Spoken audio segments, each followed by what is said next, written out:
Acknowledge me.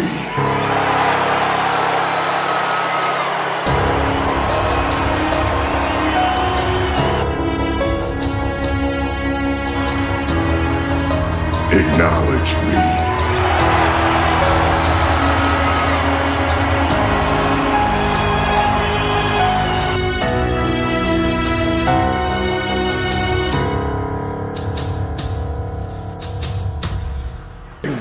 Our story is just beginning. The Bloodline, the most powerful, dominant duo in sports, in entertainment, and of course in the WWE. If you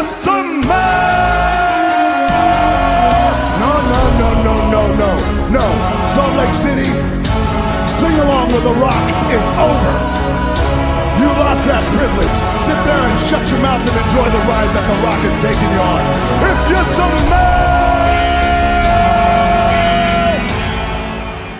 what the Bloodline is cooking.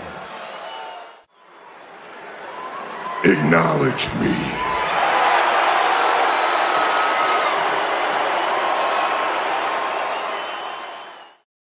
What's up, everybody? Welcome to the Heel of the Ring podcast here on the Sports Jedi Network. Friday night SmackDown watch along. The Tribal Chief Roman Reigns has returned to SmackDown tonight. We are ready to go.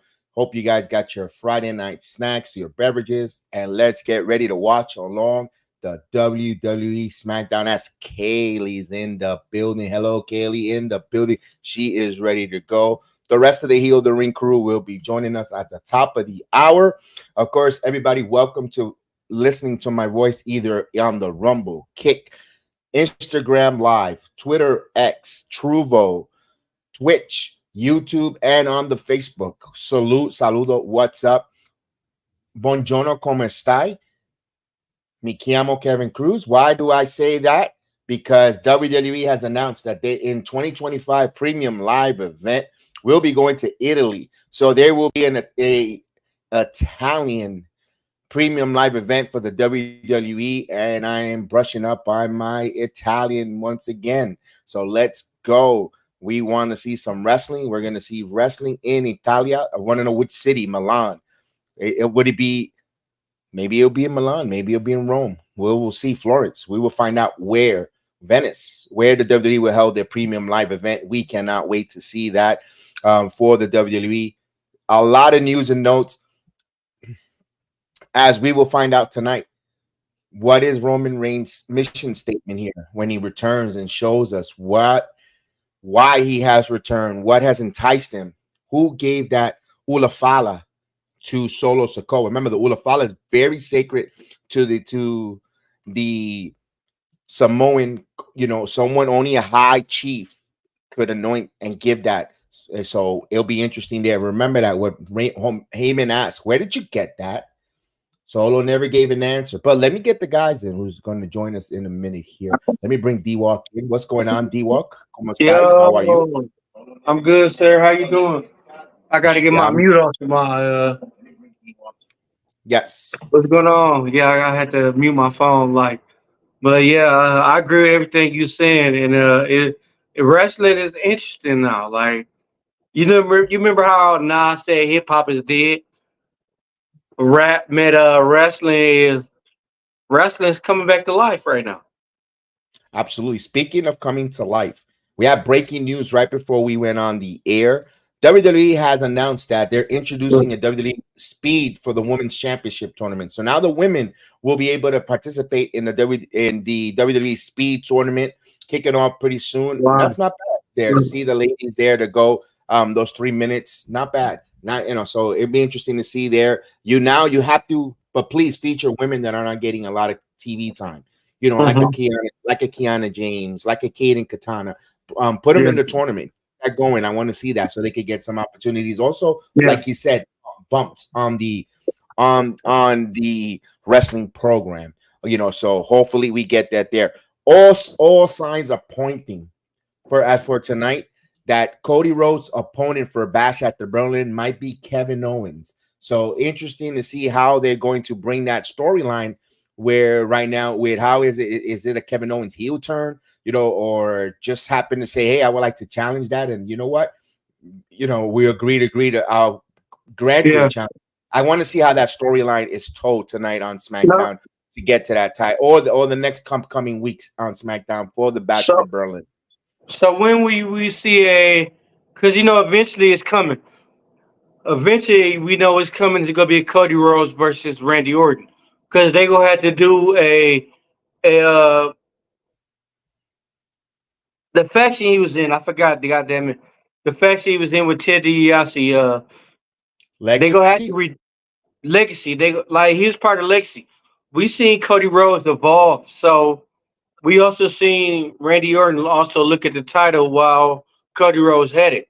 So But that's what I'm as saying. right, Could we see that? yeah, but you're jumping all over the place because we got to, right now WWE just showed us a storyline. Monday Night Yeah, Raw. Remember Monday Night Raw and the yeah, recap. Randy Orton wants to revisit not getting his shoulders pinned by the world heavyweight champion, which is Gunther now. So that's yeah. for the Bash of Berlin right now. So right Mm-hmm. now they're going to concentrate on that storyline without I jumping got all you. over because you can't have Cody Yeah, I got you. going after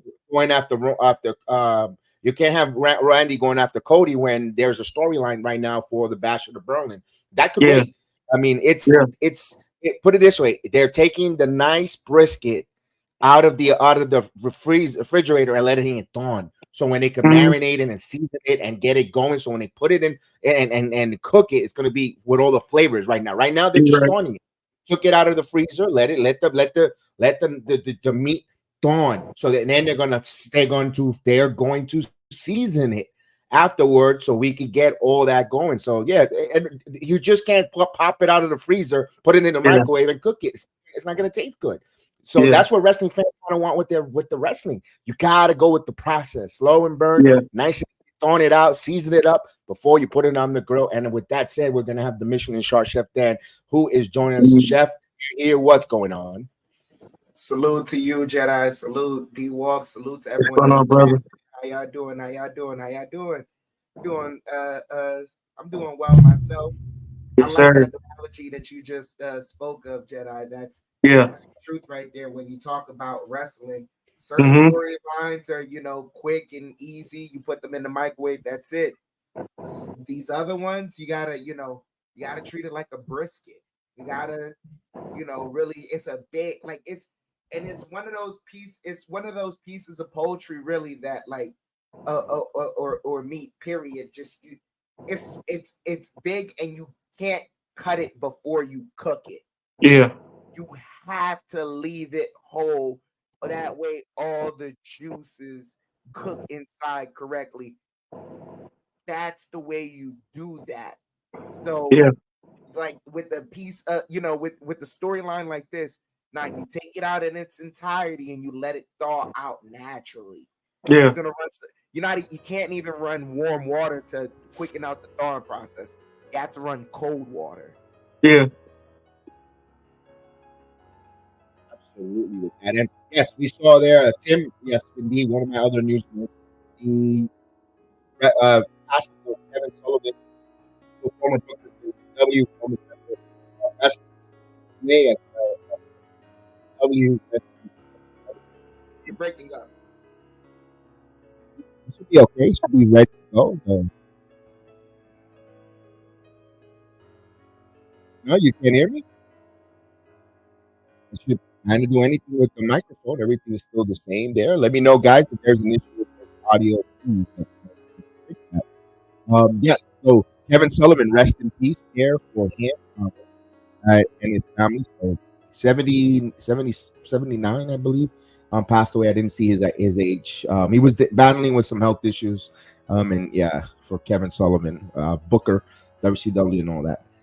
Let's get right back into tonight here. Roman Reigns. Roman Reigns is currently scheduled, being advertised for tonight's show. He'll be next week here in Orlando, in my city, on the 16th, and then back on September 13th in Seattle, Washington, for the Tribal Chief.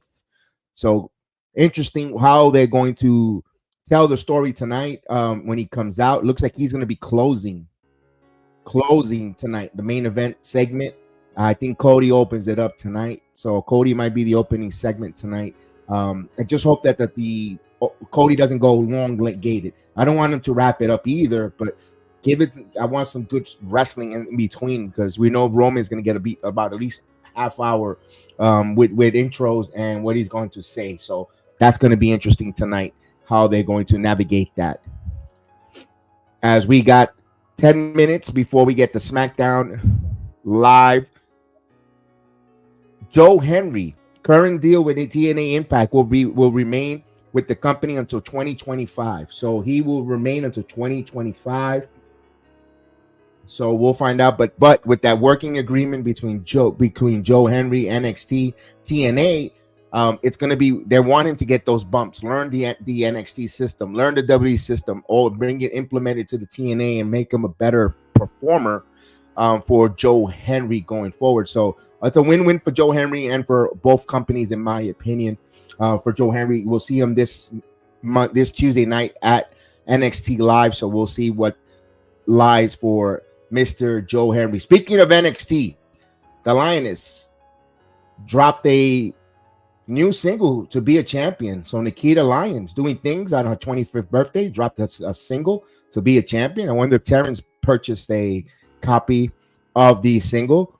And a handsome lady turns 44 today, Miss Shayna Baszler. Happy birthday to Miss Shayna Baszler, looking all handsome at 44 for her. Let's go. Let's get one more announcement before we're almost there. Bobby Lashley. A lot of talk about Bobby Lashley. Bobby Lashley's contract expires at midnight tonight. Now, he could sign another deal with the WWE. There is a contract. There's a deal out there for Bobby Lashley. It's up to him to put pen and paper. But Bobby Lashley also made it known he felt like he was booked more stronger with Vince McMahon. He feels like he was more of a Vince McMahon guy, but he says he hasn't had that connection with Paul Levesque, with Triple H, with this creative. He doesn't think they utilize his talent to a very strong capitalization of what Bobby Lashley is. So maybe it's a thing of frustration. Japanese company didn't say if it was Noah or New Japan or All Japan has interest in bringing Bobby Lashley to a tour in Japan. So we'll find out in a couple of days with Bobby Lashley. We saw MVP already showed up, a game changer of wrestling. He will be in that Bloodsport. I don't know and they asked him to bring the remaining of the Hurt Business, so I don't know if Bobby Lashley will follow MVP. Interesting. LA Knight. Yeah. So I want to ask, would you think it would make Bobby Lashley a better wrestler leaving or staying? That's an interesting question. We asked that to the chat, and everyone that's listening to us put that comment. Would it be benefit for Bobby Lashley to seek other opportunities elsewhere, or stick with the WWE and trust this creative, where sometimes it seems like they have nothing for you, but then when they come to you and they tap you on the shoulder, they tend to put a rocket ship and they put you on TV and use you a lot. So interesting question. It all depends on Bobby Lashley. Does he want to? Does he hate just standing around and waiting and not knowing what he's going to do and waiting, or does he want to know where he could be utilized immediately, and does he want to go overseas and go all the way to Japan and participate with a company in there? It all depends on what Bobby Lashley at his age and his financial backing and his experience. You saw that he left the WWE the first time and had success. In TNA, he had success. He knows that he could draw, and he knows that he could do it on his own. It's not a lack of confidence; it's a lack of comfortability when it comes to Bobby Lashley. What do you think, Chef? You think comfortability, or you think something different? I mean, I'm not saying as far as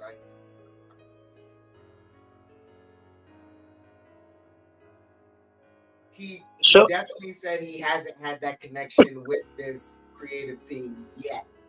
Yeah, correct. That's the word. Yet. So that does leave room for some process of maybe working together.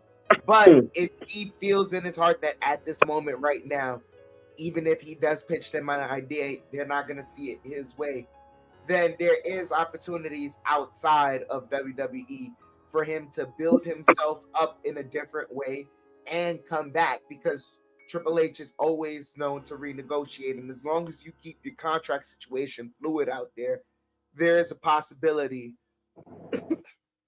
Not saying that this guy right now can give Bobby Lashley the pay that he wants, but if you do keep your contract situation fluid and you're able to move around in certain places and still maintain the same amount of revenue that you want, there is a possibility for you to work with a Scott D'Amore who is opening up a new promotion in Canada. I forget what the name of the promotion. I forgot. It was. I heard it this morning. I not this morning. I saw it on the internet because I was dead asleep. Maple Leaf Wrestling or something like that. Maple Leaf. It's a Maple Leaf out of Toronto, or I believe where he's from in Canada. Yes. I don't know if does he want to go. Does he want to go to Canada? All those questions.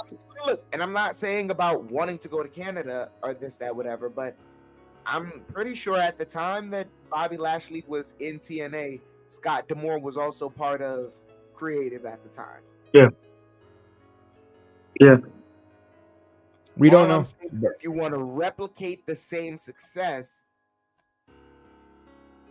you may want to go back to a guy that helped you initially get the push back for you to come back to WWE.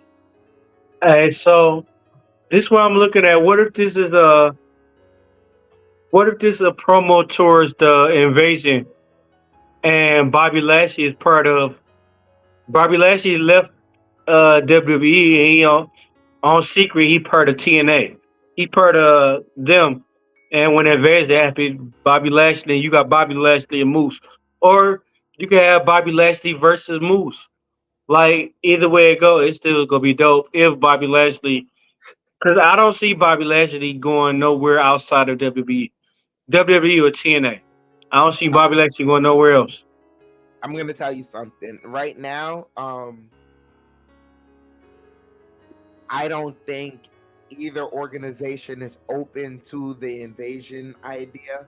One reason and one reason only is that in the midst of doing the invasion idea that we all as wrestling fans, we love the concept of it and the idea of it.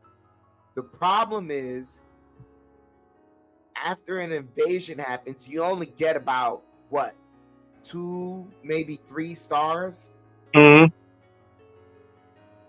If not, it's the guys that have already shined throughout the company that are the heroes. So you probably don't even get any new talent over using the invasion idea. Yeah. Especially when it's company to company.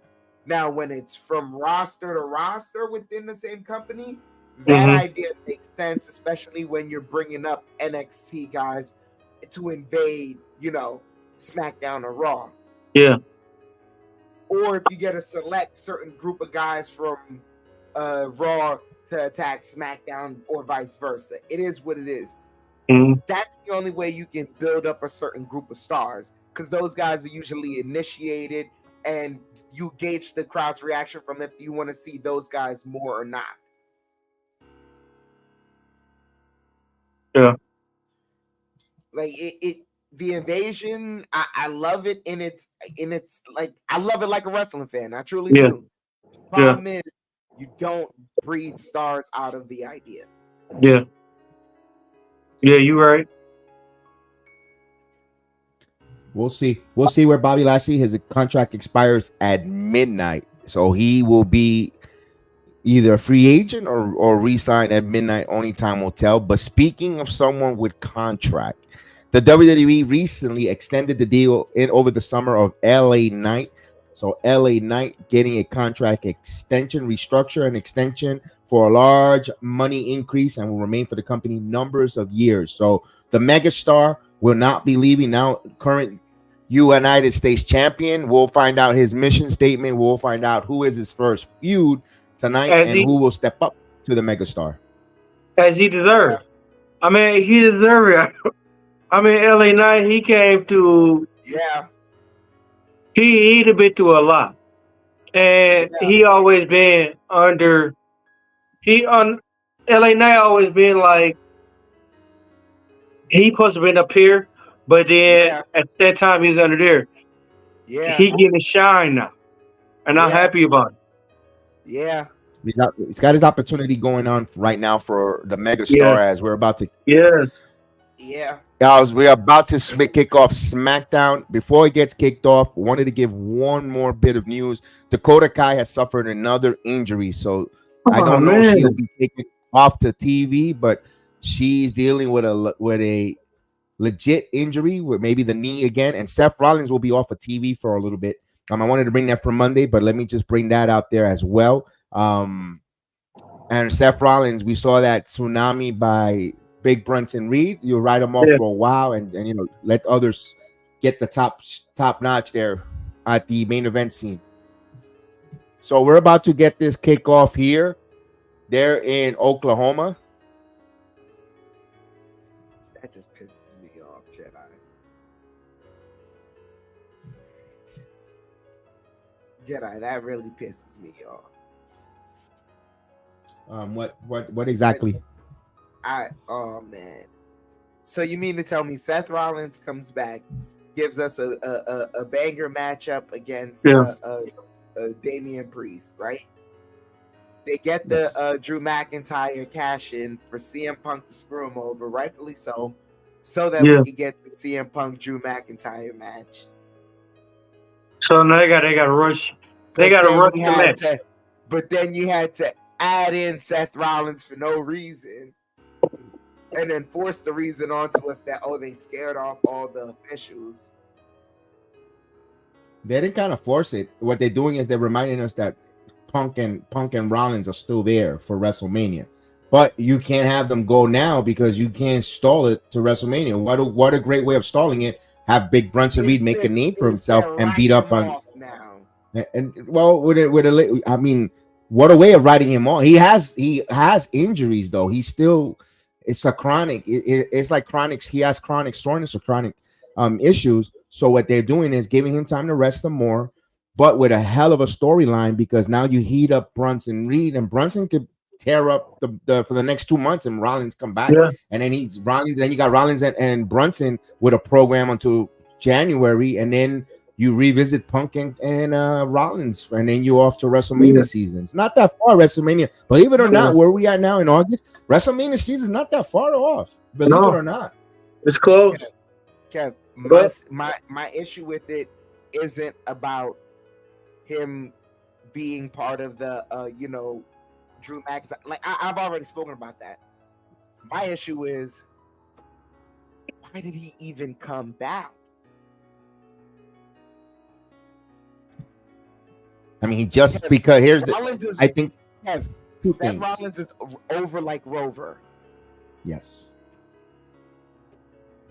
So if he took some extra time to rest, no one would be upset, especially when we saw the WrestleMania documentary and we were reminded of how much Seth Rollins sacrificed to make those moments happen for WrestleMania 40. How could you not give him that extra time off? He wanted to return. Why did he come back?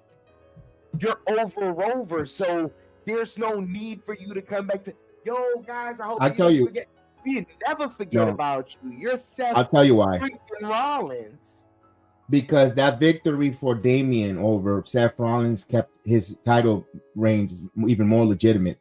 So now when he takes fakes off Gunther, he beat Seth Rollins. So it was like, because let's say Damian wrestled someone else and it wasn't Rollins.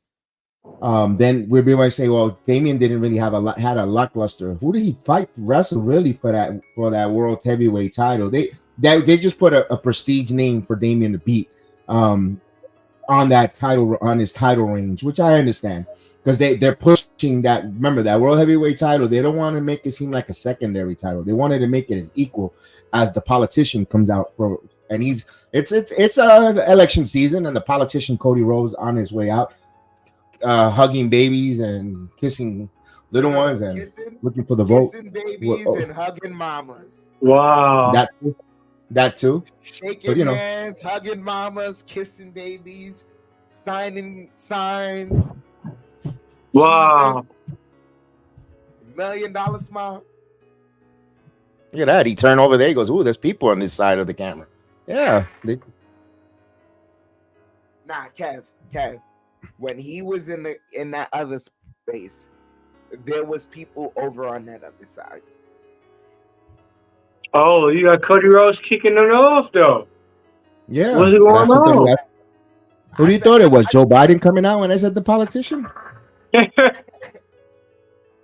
we can't get in that situation. Come on. Sleepy Cody. Yeah, Sleepy Joe. Cody. That's what Roman's gonna come out and say. Sleepy Cody. Wow. It's the ability. Versus Yeet. Ooh, I like that. Kaylee. Get some versus Yeet. Oh my god. You know how the crowd will go crazy? Yeah, Yeet. Yeah, Yeet. What's up, Elliot? All right, so Cody there. All right, like I said, I don't need 15 minutes of him. Give me you pal. Well, shucks, it's already 8:06. You got 5 minutes, pal. Wrap, or we're gonna pull the plug, man, because I can't have a 25-minute Wrap it up. You didn't wrap it up, I want 25 to 30 minutes on Roman. I don't need him. We know you're the undisputed champion. We all know that Dave LaGreca cried on Busted Open. Everybody tweeted.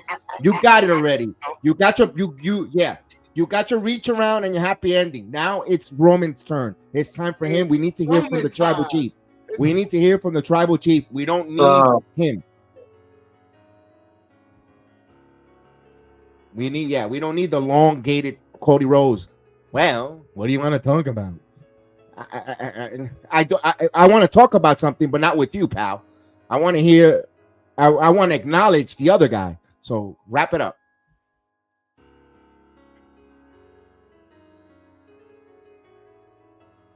Here we go.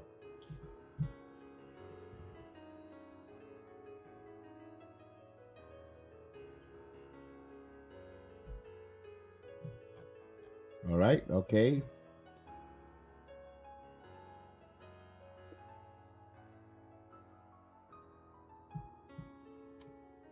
Here we go. So.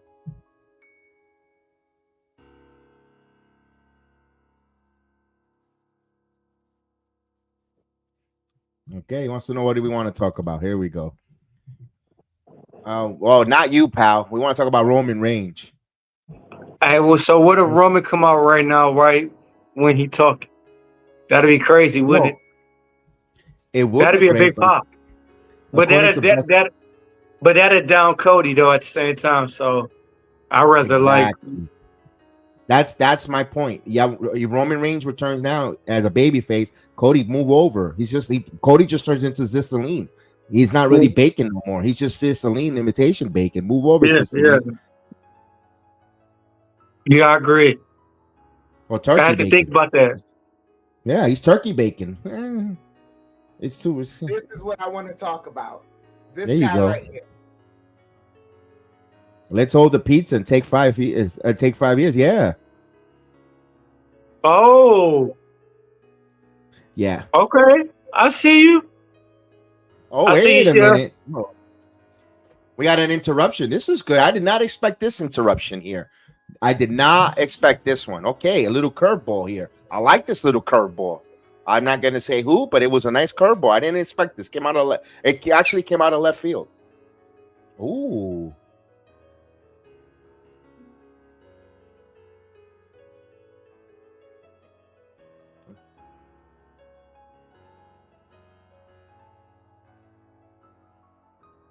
I don't know. I didn't find out yet. I'm pretending I'm like I didn't say no name either because I know I'm always ahead of everyone on Friday nights for until next month. Yeah, that's crazy.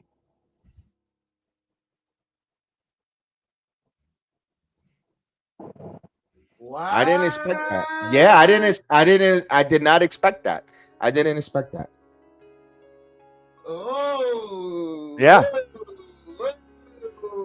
Oh, here we go with the blackout and the muting. Fox really is screwing the WWE here with this stuff.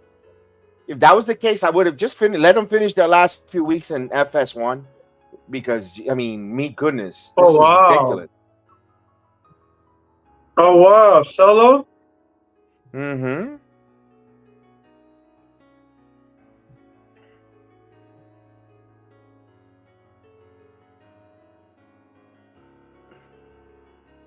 Yo, and he really got it on. Oh, damn. He actually. Huh. He got that Suge Knight Nino Brown gimmick going on good.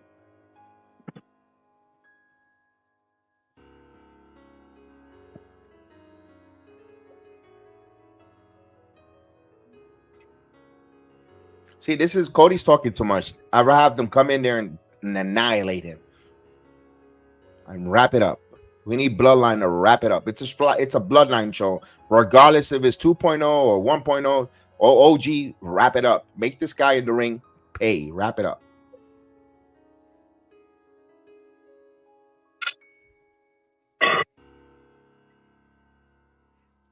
There you go. There you go. Whoop was that's right, Solo. I'm surprised they didn't block it off. Oh, if I think is what's gonna happen, I just had a sandwich. I'm gonna have to go get the bucket nearby me because if I think I hope the crowd don't cheer. Oh, here we go. Oh, wait a minute. Where did he come from? Thank God that this guy came out, not the one I thought was gonna come out.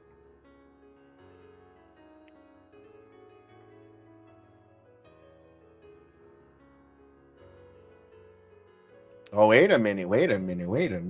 The business is about to pick up here. Hold on a second.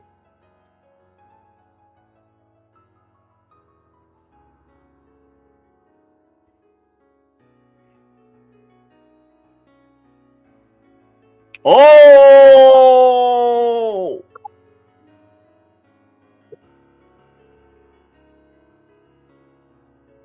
Oh! Yo, what did Solo just say?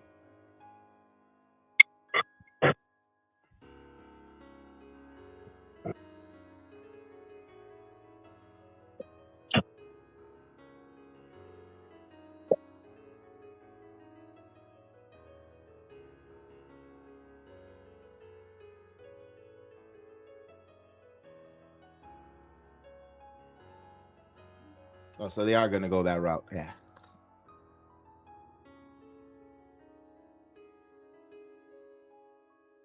You get that chair out of the ring. You don't leave a chair in the ring there. Yo, you know what Solo just said? I'm going to talk to you later, but I'm going to go deal with Roman for like, yo. I think Solo's best line was after he was like, so, oh, he wants to talk some more.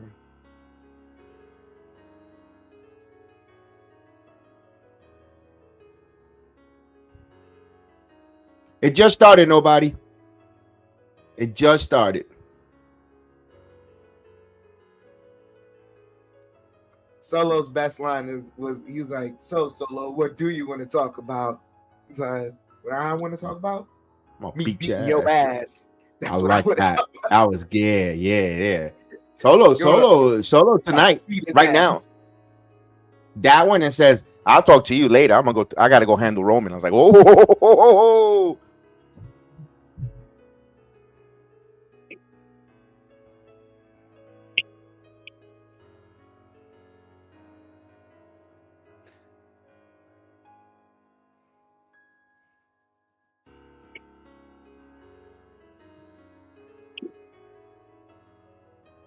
Oh, Kevin Owens turned down. Kevin Owens turned down the title match against Cody? Really? And meanwhile, Bobby Lashley's dying to have a title match. Give Bobby Lashley a title match then. Fight, Kevin, fight. You don't deserve nothing. You earn. Roman comes out at 9. Or at 3 at 3:30, 3:45. No, 5:45 in your time. 4:45. Excuse me. 4:45. Owens just referenced his win-loss record throughout the year. I know. Ugh. It's still a sport, Jedi. It's a dramedy about a sport. It's an action dramedy about a sport.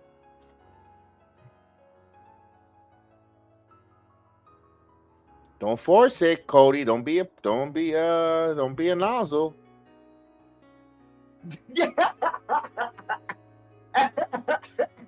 Don't be a nozzle.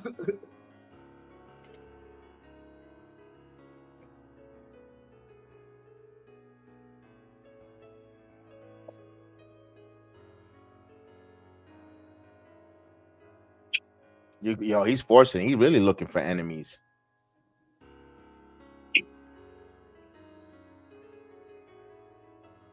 He really looking for enemies, this dude.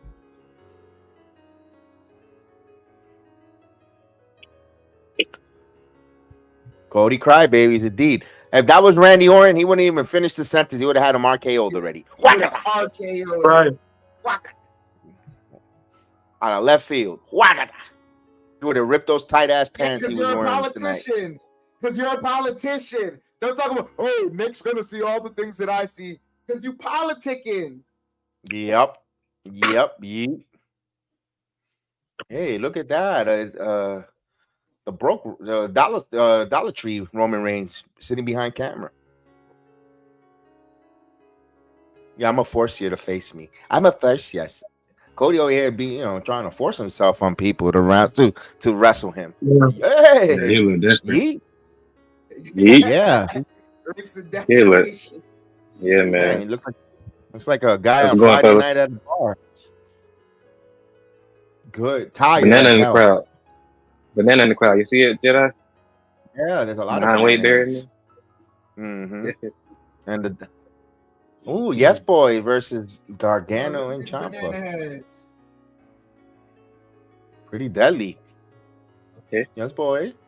Number one. Oh, it's In for the number other one match. contender. How is they gonna have a number one contenders match against the? Oh, they didn't lose the. That's right. I'm thinking they were the champions. I forgot they lost to the both of these Nah, guys I forgot. haven't lost in a while, so yeah. Look at this, 8-Town down. Oh, Oh, it's in theory. Oh, Jay Cargill versus Alba Fire. Andrade and what's called is gonna be a great match. Yes. Santos, that's gonna be a fire match. Oh, it's a number one contender qualifying match. It's gonna have a few of them. I gotcha. Wow. Let's go. Yes, boy. But now 8-Town down versus the Suit Profits. Well, the Street Profits now. They got rid of the suits.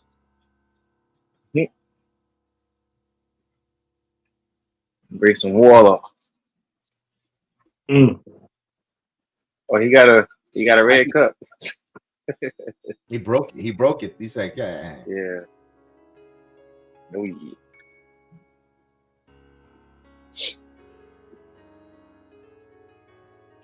And one thing I gotta say, it didn't matter what channel Raw was on. It was on the Sci-Fi or the USA Network. They still drew 1.7 million.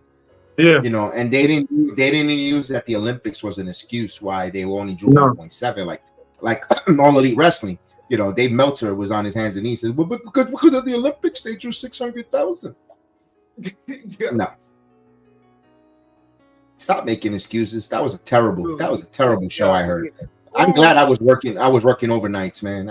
Because Kamala Harris is picking her VP that night. Oh wow. What? Bro, what? Bro, what? I heard that. Everything in there. They really want to watch wrestling. They're just gonna watch wrestling, and the announcement is gonna be given to them, via Twitter or whatever news outlet or Google they have on their phone. If you look at the trajectory on what people were watching when Slapnuts was the main event, people turned it off. They did the Roman Reigns with the remote control. They turned it off. This is like 56-year-old Slapnuts fighting 40-something-year-old Daniel Bryan. You mean handicap Bryan? Wow. Both. Still cannot. They cannot. Yeah, this guy's brittle.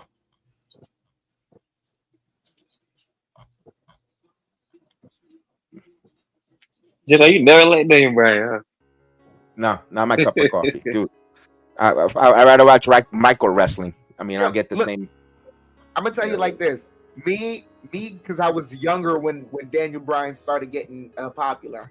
The reason why I like Daniel Bryan wasn't because of anything he did in the ring. Yeah. It was because he was able to get over into other sports, and it let me know, okay, it's not just me. The world's watching wrestling. I'm not a weirdo for watching wrestling. There's adults that watch wrestling. They, I could grow up watching and loving this. That's what Daniel Bryan did that made me appreciate his time in WWE. But like, as far as like quote unquote classic matches, and he was giving me Graps feels, and like I could have said the same thing. I could say the same thing about Fandango. I mean, Fandango was hot as they were. Yeah, I mean, that could have been in wrestling, in hockey arenas too, and they score a goal. I mean, no, but then also Jedi is for him being an underdog. Look, Jedi, look, no matter what he says, for his underdog story in WWE, they booked it absolutely correctly. No matter if they said, "Oh, he didn't get the title opportunities that they thought he was supposed to get at certain Royal Rumbles or this, that, whatever," it's like, that's fine. Vince made you wait for it. That's all it was. We could all say hindsight, this, that, whatever, all that, but at the end of the day, you wanted him for 2 years. You waited for him for 2 years. Vince did that. He booked that correctly. Yeah. So there's a storyline that goes along with it that Fandango doesn't have.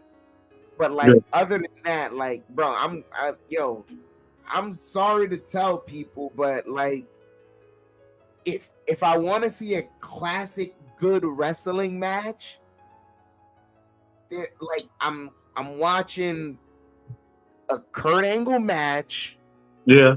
an Undertaker match. Yeah. I might even, based on like the way the storytelling goes, I might find me like, a Triple H match. Yeah. Yeah. Shawn Michaels and Undertaker, I'm definitely watching that, or Triple H and Undertaker, any one of those three that happen, I'm watching those. Like, I'm not going to Daniel Bryan. Yeah. As a matter of fact, for how much they love, Daniel Bryan versus The Fiend in the strap match, I think Daniel Bryan versus what you call it? Nah, not Daniel Bryan. The Fiend versus Finn Balor. The Fiend versus Finn Balor, that first match. That one was the match to really watch. Because when he did that neck twist move, I was like, game over. They let Bray Wyatt be Bray Wyatt. Good promo by Brandy. Good promo by Brandy. It's about time to take the reins on that microphone. She felt like a manager there finally with the Profits. Not just eye candy. Liked it. I don't think so, Elliot. I really don't think so. I don't know, because I think Dantes Ford will get lost. Dawkins will get lost more than Ford. Yeah. And then, and one thing I'm afraid of, and not because of their skin color, but they're gonna end up like Cedric and Sante the Adonis if they split them. They're not gonna do him, they're gonna end up being. They gonna end up. They gonna end up like Crime Time. If y'all know about Crime Time, JTD and Shaq Gaspar, that's how they gonna end up, because they was just. You don't think so? You want to know why? I'm going to tell you. Montez Ford, his athletic ability, you could never put him in a box. Okay, The man was confident enough to say he wants to do an MMA fight. Yeah. Yeah, that's true. Yeah. That's true. But damn, I'm afraid. No, I just said that they was underrated like Crime Time was, because Crime Time should have won the tag team titles, but they never did. Yes, they should. Street Profits. Yes. Same situation and everything. Underrated. And Chad that was a very Gaspard and good tag JTG. team. Yeah. Chad Gaspard and JTG should have won the tag team title a long time ago. That's what made this evolve like this Street Profits. This part of crime time right here. Nah, you know what I honestly think it is? They have to start pushing the envelope in a certain direction. I don't know what it is, but they have to do it on their own. Like Yeah. creative can't do This, it for them. this is Yeah. a opportunity for if the Profits do go heel, it will stick. For some reason, they wanted to cheer Bobby Lashley, and that's why Yeah. they Yeah. couldn't go full heel. But we're saying Bobby Lashley not gonna pop up out of that tonight and do something. Like I'm just I saying, doubt. like no, me too. I doubt it too, but I'm just saying, like, I mean, like I can't see Bobby Lashley going no. I mean, if Bobby Lashley go anywhere else, he gonna be dominant. Bobby Lashley go to AEW, he gonna be dominant. He go to I TNA, he agree. gonna be dominant. I agree. Bobby Lashley steps 1 foot on All Elite Wrestling. He's in the main event immediately. I want to see But Moose and Bobby Lashley. Because he has an Orlando tax form. He's that as one, but then it's gonna. The only problem is, and that's not the higher ups concern. Yeah. They couldn't care. They shouldn't care less because Yeah. then the fan base, although they could, it's a dangerous slope. Here's another ex WWE guy you're gonna put in the main event. Yeah. But that dude could be a game changer when it comes to the way he wrestles. But how long Yeah. before they turn on him or say, I don't want to see enough of Bobby Lashley? Because one thing of All Elite, if you can't cut really much promos, you kind of get poo-pooed and you get ridiculed, especially coming from the WWE machine. You're supposed to be cutting all these great promos, but you can't even talk on the microphone. And that's what's happening to Mercedes Moné, unfortunately. Yeah. Yes. Oh And man, Bobby got turned on him too. they butchering her, bro. Like Yeah. They're for letting her. They're butchering her. They're skinning her on. They're putting her through the mud. Through or social media, the All Elite crowd. She will never go over in that company. I'm sorry. I don't think she'll win those fan base over. She's got an uphill wall to climb over, man. No, to me, like it's her ego, and how she came over. Like if anything, like why would you? I don't think it's her. I don't think it's her ego. And I'm not a big fan of her currently now, but I don't think it was. I'm going to protect her here. It's not her ego. I think it was the fact that you trotted her out for months to do nothing, and that's not her fault. If you wanted to wrestle her in May, don't bring her out in March just because you wanted it. You felt like you pulled a cheap one or you clickbaited the rest the AEW fans to want to watch since March the product when you all along you knew that the young lady wasn't going to wrestle until May, and it wasn't because of her who wanted it. She was cleared and ready to go. It was the higher ups didn't want her to wrestle. They just wanted to parade her and do, and it just didn't work. And that was a bad start for the higher ups for bringing her and the way they presented her to the crowd, to the AEW but world. it's your choice. If it's your choice, if it was your choice in particular, would you have said your name is Sasha Banks still or Mercedes Moné? If it's your choice, I'm saying if it was your choice, like if you had to call, if you predicted, if they let you pick, what name would you want her to have? Which one would you rather have? Because a lot of people don't know Mercedes Moné. A lot of people know Sasha Banks, and a lot of people get lost on her being Mercedes Moné, and like that used to be Sasha Banks. A lot of people forget about that. You get what I mean? I get what you say there, but here's a name that we just talked about: Bryan Daniel. They just changed Bryan Danielson. It's hard to get that hypothetical because we know it's forbidden. You cannot say that. So I wish I could give you the answer to. I guess you'll be great to go in and Sasha Banks to AEW, but you can't go on that because it's never, no matter what. There is no world where she was going to show up as a Sasha Banks in AEW. It just wasn't going to happen. Yeah. No, I think Like you could see Logan Paul show up to All Elite Wrestling because that's his real name. I mean, that would have only Yeah, yeah, he can go over there. long enough for these new rule changes.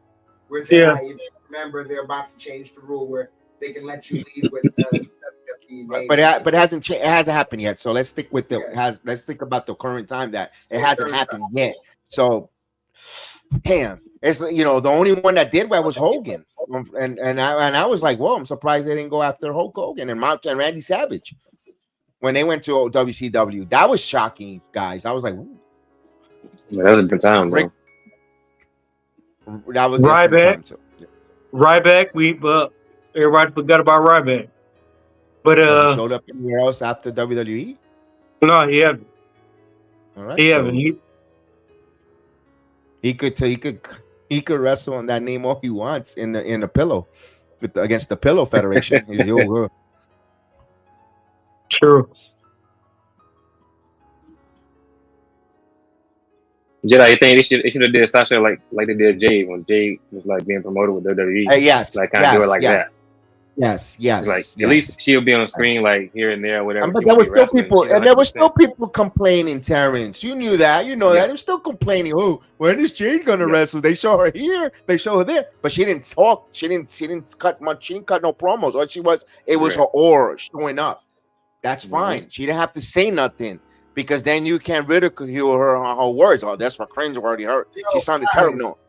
Yo, Kev. Have any of y'all noticed so far this camera? So they've been doing this match so far on one cameraman. Yep. Big things, WWE, brother. I didn't notice that until you mentioned this. I've just been watching this for a while going, this is a new view. I haven't been used to this for a while. I like the one that I've been standing to, but that's maybe because I've been conditioned. Let me see this. Wow. Noticing it's just been one cameraman so far. Do another one. One cameraman so far. Yo, look at this match. Yeah. Wow. I see that. Then they bring it back. Mm-hmm. That was nice. That finisher. I mean, that blockbuster. I didn't see it, but I didn't see it yet. Oh yeah. Damn, they're already there. Right? Conventional shot. You're talking the top row, right? This is the first time I've really just been paying attention to the camera work. The blockbuster. Hey. Okay. Got it. I'm already in backstage. I'm already in the backstage promo. You guys are still in the ring. Wow. Yeah, I'm a replay. But that was great camera work. Yo. Yeah. Only WWE can put something off like that. And then the replay is a drone shot or some type of faraway camera that zoomed in for that. Dude, that's dope. Hit Tulsa. Oh. Here we go. He's gonna force his way into the title shot. Defense.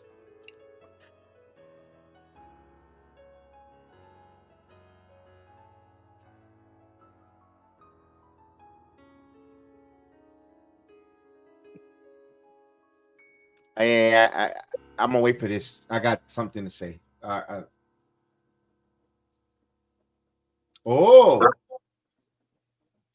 there we go. I like it.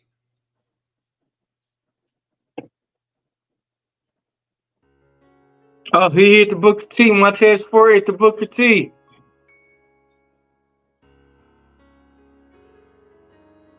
He hit the Harlem Heat. Oh, rematch clause. Excuse me. Nope. I almost called him the B word. Stop playing. He said nope. He said that's out of the window. No one gets that. You saw that? You heard what he said? No one getting that.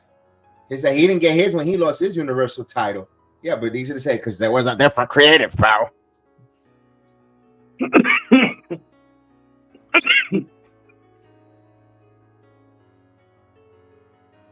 That now.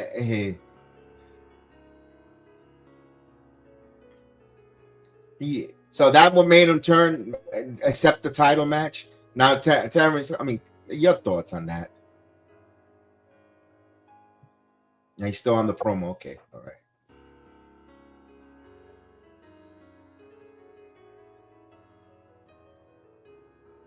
First of all, I didn't have a whole argument about somebody being forced into a title shot and he didn't want it, but then like as soon as he mentions Roman Reigns, oh no, he here for a year. He's a champion, and Nick Aldis made a good point. He's a champion for 1,300 days. He don't need, like, remember when Charlotte came back? She goes, I don't need to get in the back of the line. I am the line. And she went right to the title shot. That's the same thing with Roman Reigns here. He don't need to go no back and no line. If he wants the title shot now, tonight, you give it to him. Facts. Kevin Owens is sour about Roman. That boy sour. Yo. I don't want a title shot. Oh, Roman's gonna get the title shot. You can't control everything, partner. You either get the title shot, or you're gonna go to somebody else.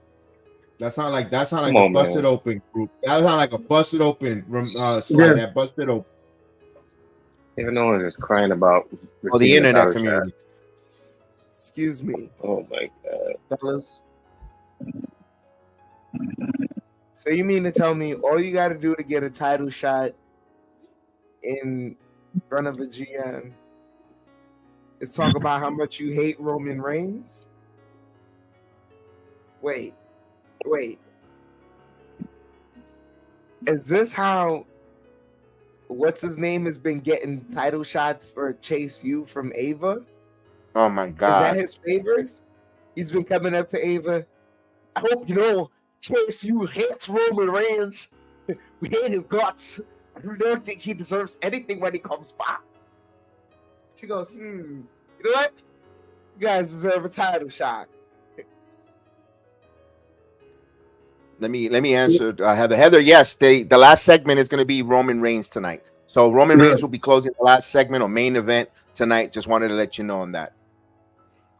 Guys, I don't like that whole segment. Like, I've never seen somebody argue down being potential number one contender for the top title, even though they say they don't deserve it. But like, how do you just argue down like no, and then they go back to stage and they argue with the GM and the champion, and it's like, what are we doing here? Like, exactly. Come on, man. He said you get a title shot. I would take that. Who do you say? I wasn't on the podcast yet, but who you say Randy Orton? He would jump at the snap of it. Randy Orton would give him an RKO. Boom. Yes. So let me bring Heather up quickly to speed real fast. SmackDown opened up with Cody Rhodes in the ring. He cut a promo. Solo Sikoa interrupted him. Out they came out. They were gonna get physical. Kevin Owens comes out with a chair and drives off the Solo Sikoa's version of the Bloodline. Where now we thought that was over. Where Solo says, "I'm gonna deal with Roman, but I'm gonna deal with you later on as well," to Cody. So they left that alone. Then followed by Cody calling Kevin in the ring and said, "I'm gonna give you a title shot at Bash of the Berlin," where Kevin Owens did not want it, so he didn't deserve it. He doesn't have the wins or the prestige to be a number one contender for that title. So now that led to that backstage, Heather, on that right now. No Roman Reigns yet. We had a tag team qualifier for number one contenders, or for an eliminator, whatever you want to call it, with no casino gauntlet, but it was a title eliminator between the tag teams that we just saw. So we're up to speed with that, and here we go. No, Jacob is in a walking boot. Supposedly not there yet. Wouldn't be surprised if Jacob Fatu comes out of nowhere. Wouldn't surprise me. During the Roman segment. Have y'all heard the rumor of Jacob Fatu turning on Solo and going with Roman Reigns? Because I've been hearing that rumor a lot. Pay attention to his mannerisms when he's in the ring with Solo. Yeah. The minute he came out, the minute he debuted, that people have been saying that. So yeah, that's so. Who would go on Solo side? Because Jacob Fatu is he big, like he heavy, like If here's my thing, if Jacob replaces Jay, when he comes back, I mean, you do have Tonga Loa as soon as his eye heals up. But if not, they still have Hikuleo in the clutch. Mm-hmm. Exactly. Still don't know where Hikuleo is going. Right. Right. You know what I mean? It's just crazy all around. I mean, like, people still don't even know where people will go. It could be people who go betray people, and people don't even know what's going on. Like, this was making wrestling though. It's the unpredictability because so Yes. although predictability is good if you know how to Yeah. tell the story predictable, like the way they did with Dominic and Liv. We kind of Yeah. knew that the way they did it was like, oh damn, it was a good wave, a good predictability swerve that we're like, wow, they did that really good. So Yeah. predictability is a good thing, but it's how you tell that story of the predictability. How do we get to that point? Is Yeah. the ride what's going to make the story go? It's Here's hilarious Tiffany because Stratton. as much as we had all these discussions about which way it could have gone. Mm-hmm. One thing, credit to Terrence, he was closest on the nose. Yeah. But the one thing we all forgot was that when Damian had his Money in the Bank contract, he did toss Finn a match for the World Heavyweight Championship. Yeah. And that was something that was, that was long-term booking essentially. Ooh. Yeah. Yeah. It's Tiffy time. It's Tiffy time. Mhm. No, but right now wrestling to me is hot through the bloodline because you don't know who coming and who not. Ah. Yes, boy. Yes, boy. You said it. Look at this. What a face-to-face here. Wow. This is Orlando's finest. Oh, yo, Tiffany. With that promo, that comeback. No, it's crazy. She dating my man from Imperial. Ludwig Kaiser, Not yeah, they live Giovanni. together. Yeah. They live together, yeah. Yeah, man. Lucky dog. Toodles. All three ladies live in the city of Orlando, where SmackDown will be next week.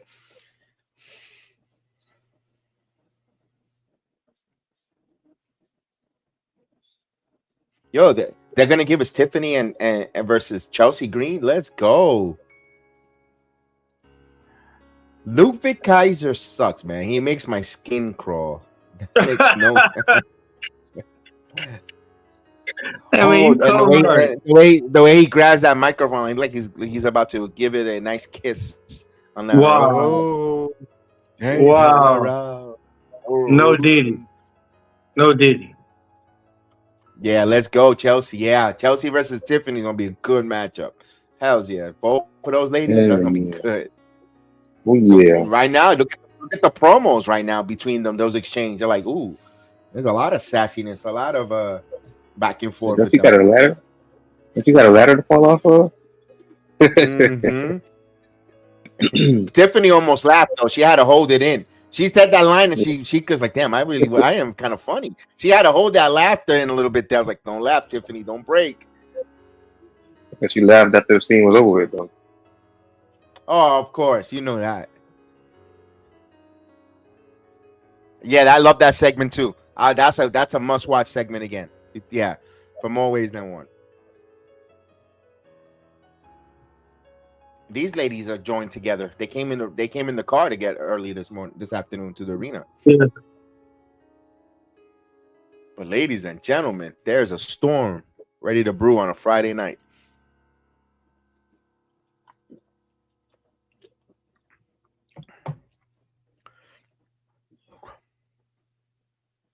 One half of the LHM.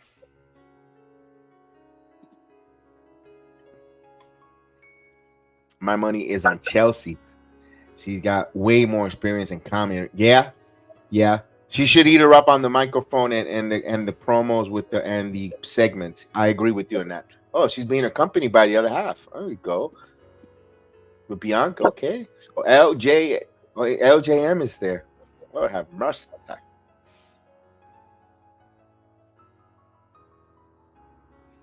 Look at that arena. They take a shot of the whole arena, and you see every seat full. No tarps whatsoever. Melanin on my screen. Friday night. Let's go. Oh, she coming out. Oh, Bianca coming out with her. Okay. No separate entrances this time. No, she's not. She don't got her back against the wall. She ain't no home. Mm-hmm.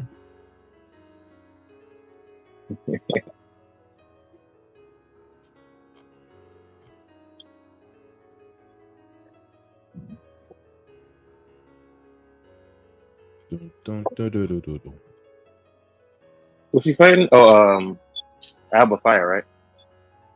Yes, one half of the unholy union. Who y'all got before the match even get called? Who y'all got? Excuse me? Who y'all got before the match even called? This match coming right now? Yeah, who y'all got? Oh, okay. It looks like Who y'all Jade is predict? gonna win. I think Jade is You know gonna what you're win talking this. about, brother? Yeah, we Yeah, didn't know Jade. what we didn't. Yeah, we had no idea. We couldn't understand the words coming out of the mouth, like in the words Excuse of my Jackie Chan. excuse That my was good. ebonics. Like excuse my ebonics, but yeah. But I think I'm going for Jay, and I think SmackDown's gonna be hot tonight. Huh? What you say? What? Oh man, I'm going on mute. I am going on mute the rest of the night. Come again? Okay.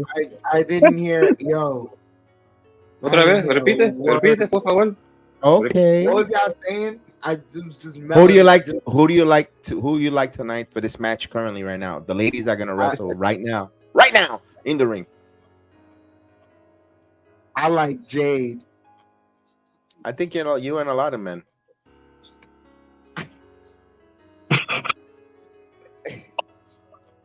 I.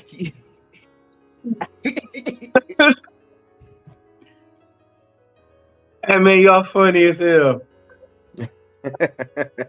I mean, we gotta try to be. I mean, Shit. we got a Big commercial. card here, brother. I got a Taco Bell commercial. Nobody want no They're Taco gonna Bell. have. I mean, you're gonna have this match here, and then they're gonna announce the women's speed. But I don't know. I think there's gonna be a lot of men having some speed matches in a couple of minutes. What do you think about that? The women's speed tournament. Think it's a good thing as far as like another Yeah, title, give technically?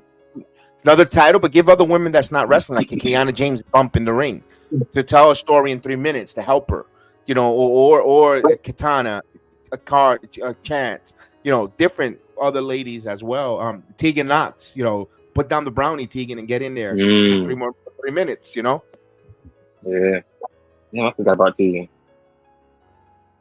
Yeah. Natalia. Oh, they Had made to it vote. official. How come it looked like they looked like they were fighting in an oil pit? I don't like the way they presenting the Bash of the Berlin. It looked like they were in oil. I like that Gunther poster, Mm-hmm. Oh, look at that. Here we go. Jade is great, but still needs more training. When she and Bianca split, I think Bianca is gonna in that match. She's just too good. Yeah, I mean that's gonna hurt people's. I don't think they're rushing that. To be honest with you, I don't. I won't be. I'll put you in a world where I don't think that's gonna happen. Where did Chef go? I was just about to say, like, yo, what's going on? I don't see him in the back green room. Everything's all right. Oh yeah. Yeah, 1 o'clock.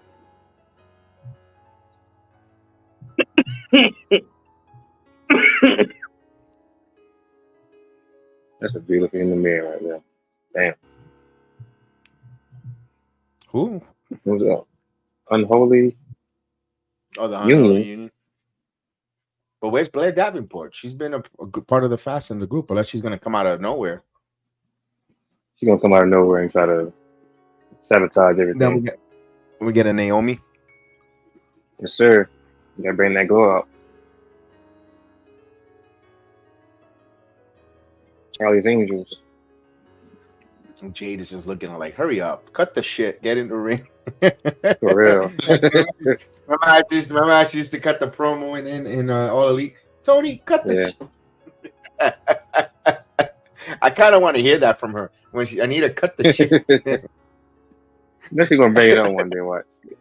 I hope so. I'm gonna pop for that one on Netflix, which they. Oh, there she told me. That'll be perfect. Oh, look at Isla. Okay.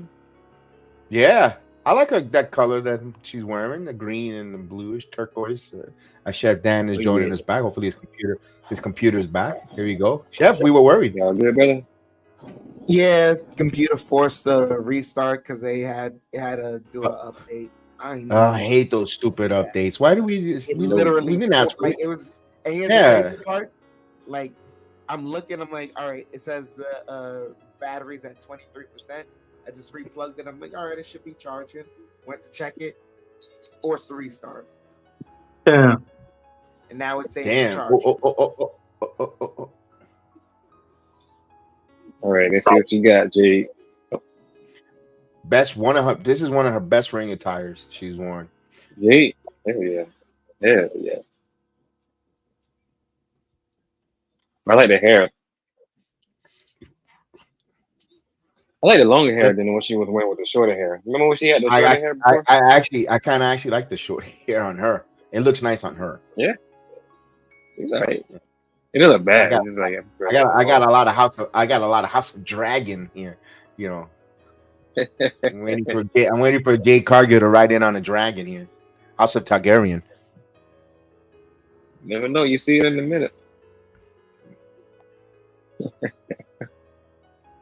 Come on, Jade. Oh yeah. Oh, what's this? A submission hold here. What's this? Oh, wait a minute. Hey, don't touch her. Damn, look like why does it Bianca look like she got wrapped in some aluminum foil? you gotta see it again. Watch.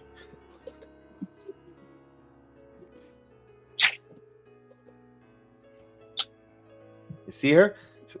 She like she's wrapped. Yeah, she like she's in aluminum. She like she's wrapped up in aluminum foil. Oh, wait a minute.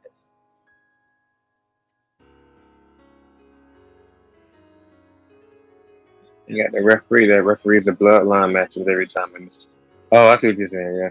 Yeah. Yeah. Well, she just like wrapped up. Like, oh, all right, here we go. What's your outfit for tonight, girl? I got some aluminum foil. Oh, I kind of knew it. Look at that aluminum foil. Come on, Isla Dawn's got to make. Isla Dawn out here giving Gigi Dolan punches. You got to give some real punches in the main roster. You can't give those little grandma Gigi Dolan kick punches. You got to really lay it on. She was scared to hurt somebody, apparently. This is better. See, I like her with this. I like this hairstyle from this lady. Yeah, she needs to use this more. Forget about copycatting with the multicolor wigs. Leave this here. Give me that Foxy Cleo. Come on, Blair. Yeah, her too. That black and white. Oh, hey, how we doing? Oh, right, where's Naomi at? We need Naomi. Where she was at? Ooh, here we go. Oh, wow. Oh, there we go. Yeah, that's what I'm talking about. I like her when she comes out like that, natural. Hell yeah. That was a quick squash match to me. Yeah. Because they remember Roman needs 30 minutes. I Cody love took her hair. I like her hair like that. Natural, boy. Yeah. That's that Pangria look. Go for it. Yeah. Mm-hmm. Leave that alone. That one there. You don't need to put that. You don't need to put the multicolor right there. There you go. You don't need it because it's Foxy Brown. Oscar. What was that? I think it was Oscar. Hold up, if you ain't understanding the lingo, you jive turkey right there. Wow. Yo. Wow. Yo, bro, you went back to the 70s? Hey, you went back to the 70s, bro. You went back to the Jake. Wow. I encourage you. Hey. Yeah. Have you ever Yeah. called somebody? You ever called somebody back in the 70s a job turkey? See how crazy they get? We I think I must have cracked up for like 20 minutes. One day Chef Dan asked me what was the Yeah. jive turkey. Yeah. Here you go. Oh Here you man. go. Here you go. Here you go. Here you go. What is a giant turkey? I can't even say without smiling. Hey, I could not that's a moment. stop laughing. Call the old school. I dare y'all. I dare y'all to cut an old school cat a job turkey and see how crazy he'll get. He'll spaz out. He'll put his knife out of you and everything. I dare you. Turkey. You jive turkey. A JT Yeah, job I agree turkey, with this. everything. Like I dare Oh, you. yeah. I agree with that. Oh yeah. That's right. Yeah, because she's better off Seven- with the hair like that, the Pangreer, because when she wears the wig, when that time Oscar gave a chop, and that came off on the house show, ooh, that did not look good. Yo, Yeah, I didn't see that. I'm glad I didn't see wait. that. I don't want to see that. Yo, I don't want to see that. Yo, time out. Let me ask you a question. Mm-hmm.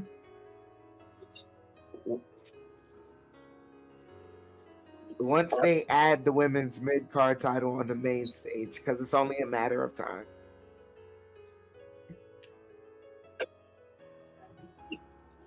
are all Grand Slams now non-complete?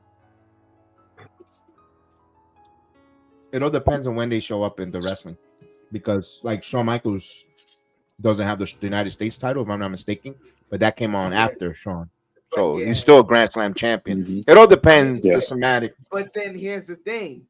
He also wrestled in the era where he could have gotten the United States Championship. So then you have to take that away from him for not being a Grand Slam. But here's the other caveat: someone who is a Grand Slam champion now never held the European title.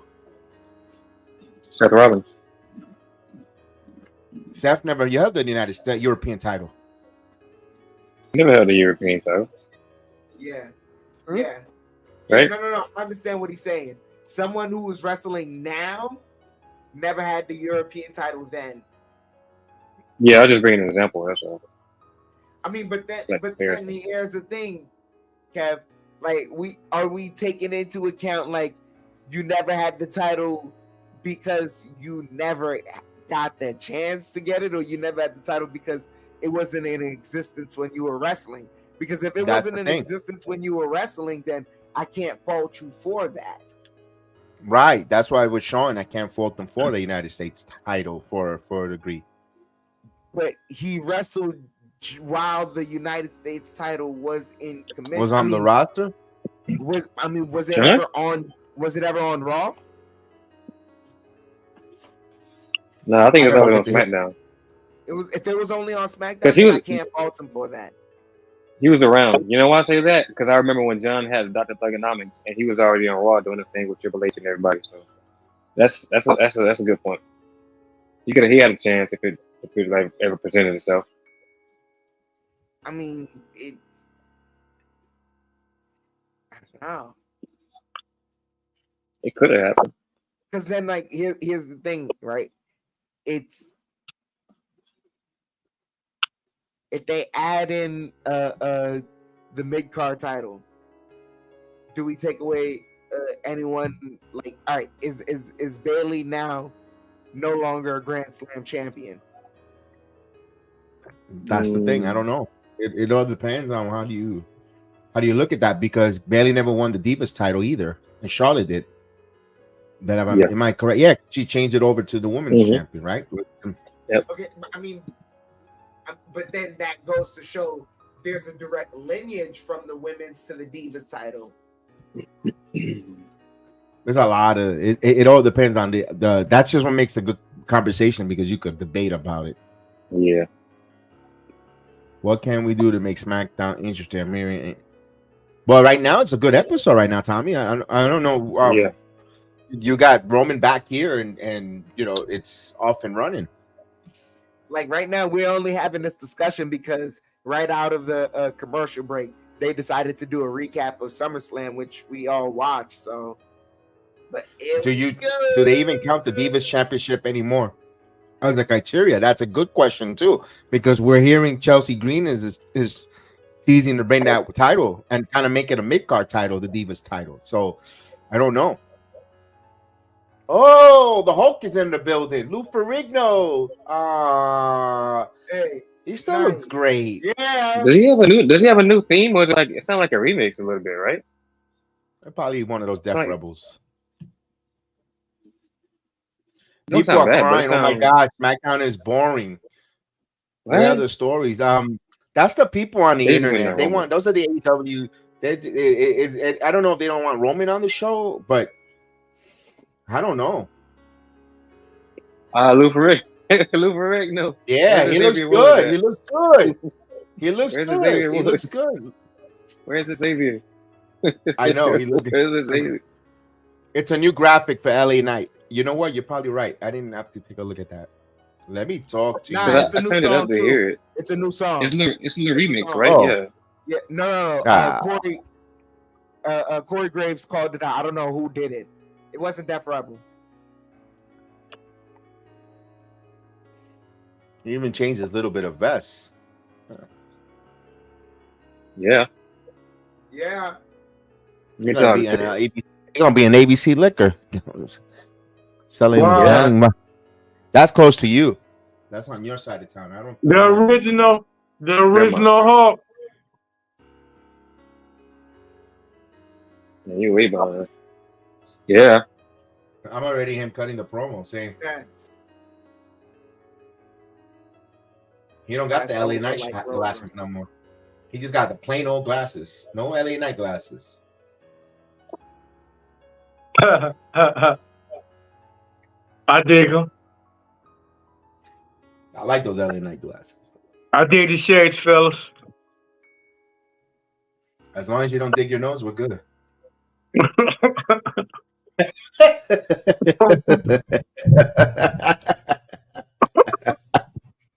I could dig that.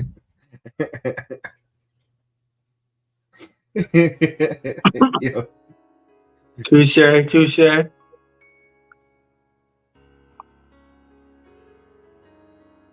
don't drop it.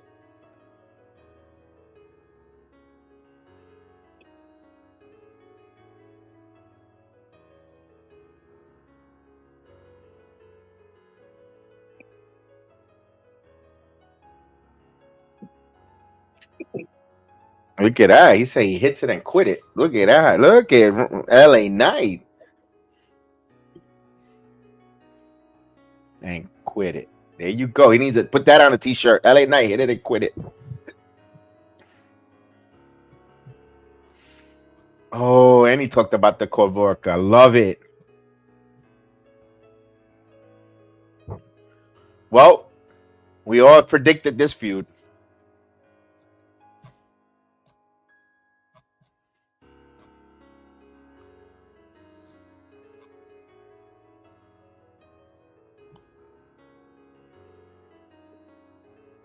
Electa Lopez. Put that on the t-shirt. Hit it and quit it.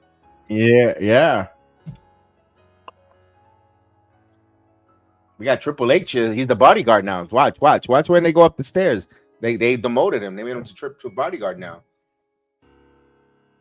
Security. Next to Drew beating Punk, LA Knight beating Logan was my main event, my own MOTN. Yeah. You not yet. Roman will come out in about 30 minutes. 30 minutes for showtime for Roman Reigns. We're waiting for the tribal chief.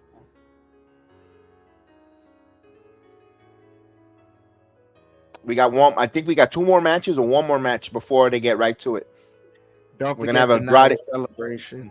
Oh, we need to wrap this up. Here you go with the wrap it up session. Yeah, because Fox don't play around no more. They shortchange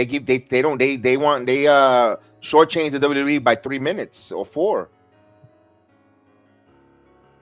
I mean, I like seeing Electra Lopez, but come on, wrap it up. I know, right? I forgot how bad she was.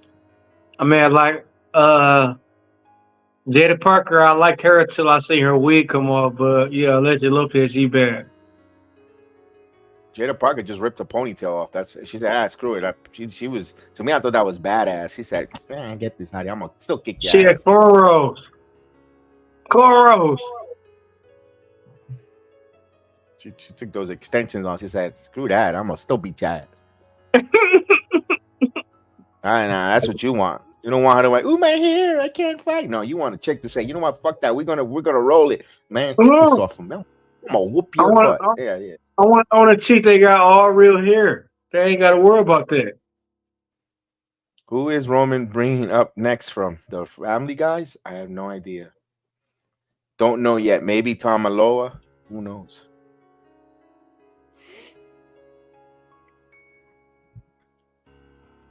Wrap it up.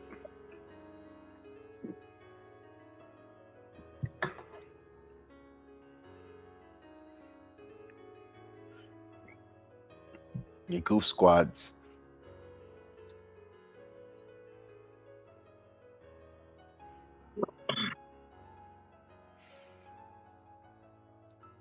Yeah, when they're gonna give the sign to wrap it up?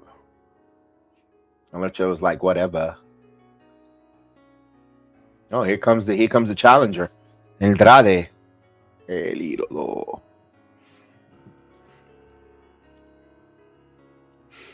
OTC, yes.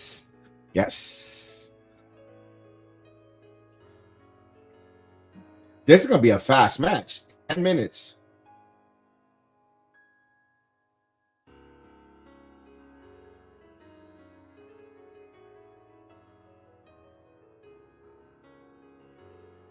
I don't know, but I kind of like Andrade with the mask on. Yeah. Did someone said in the chat, Sela for 2? Yes, they mentioned him. You know that they signed, yes, Tangaloa's Hikaleo. Yes, he's with the WWE, but they'll wait for them winners to bring him up. Like same with the Motor City Machine Guns with the WWE. They'll probably at the Performance Center going over some things and getting them acclimated. We know Stephanie Vacour is already signed with the WWE. They're just going through the protocols and stuff once they get storyline, cutting promos, working with them before they give them a live mic and put them on the air. By the way, yeah, the best documentary for me personally was this Damon Priest. My favorite. I enjoyed it. I wish it could have been longer. They could have been a longer documentary, but it summed up pretty much everything as far as like how his career went in WWE. It kind of aligned with like the documentary itself. Like everything just kind of like he just basically touched on his past or whatever, and then just kind of went into WWE. Then came back independent scene, then went back to WWE and stuff like that. So it was an awesome documentary.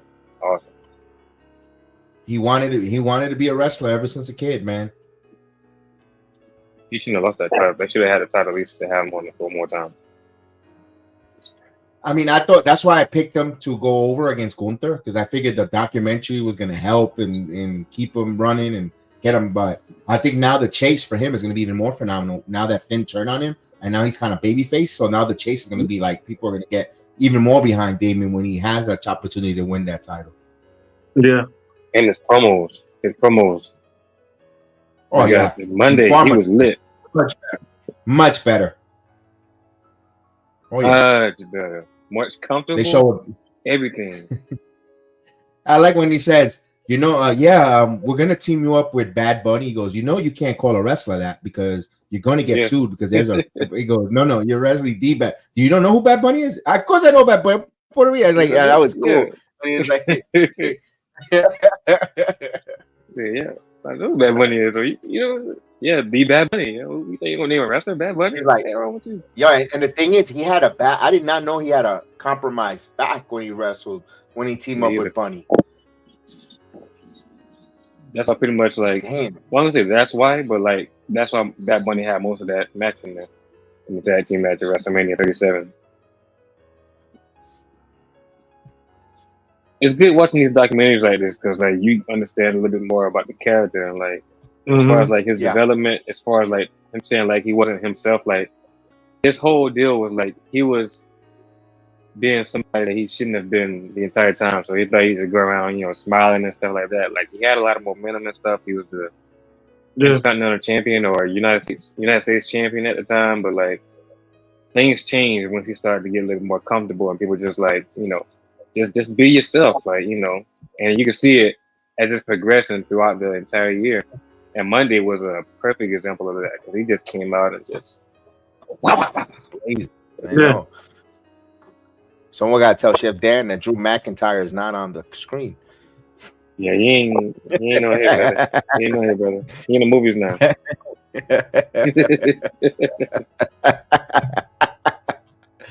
I tried to act like it, but as soon as you said that, that shit made me break. Damn. You made me break.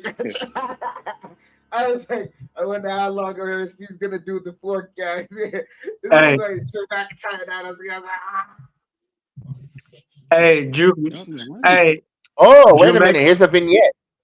Go ahead. I watched this vignette. Finally. Go ahead, D-Walk. Go ahead, I said D-Walk.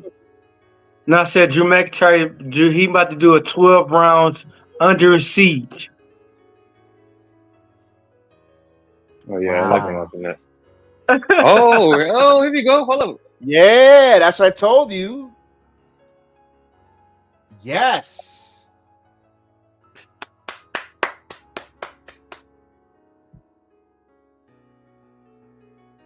Yes. They went to the NXT version of him. I love it. Let's go. Let's go. Wait a minute. That promo for me, I have to put it. I haven't used it in quite some time. Where the hell is he? Oh, don't be sour. What do you thought about that promo? yeah.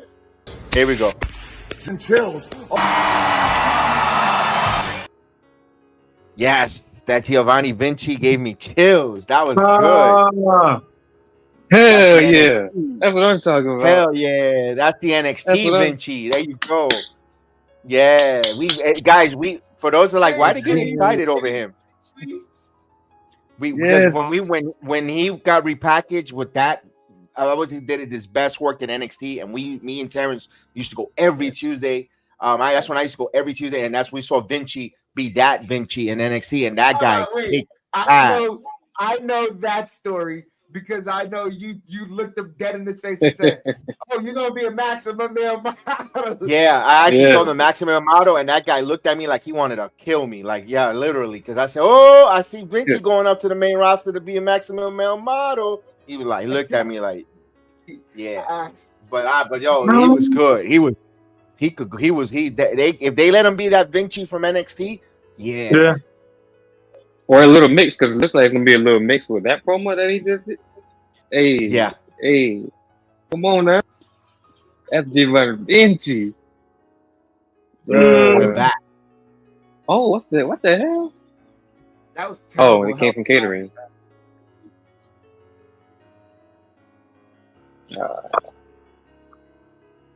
This is basically telling me that they gotta wrap it up. Yeah.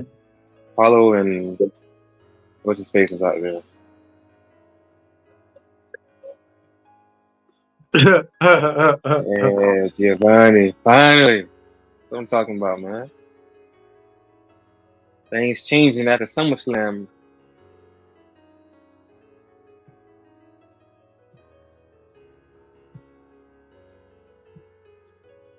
And they still got to announce the women's thing, right? They got like a couple more minutes. So we got, Roman's gonna have a long promo, a long segment or something. I kind of agree with you. His repackaging seems a little more spicier than Kaiser, but Kaiser still got Gunther there. Where he going. That's the only thing caveat. But I like the way they're repackaging here. Giovanni felt a little more important than Kaiser, but again, Kaiser's hitch on the wagon would bring him in the world champion.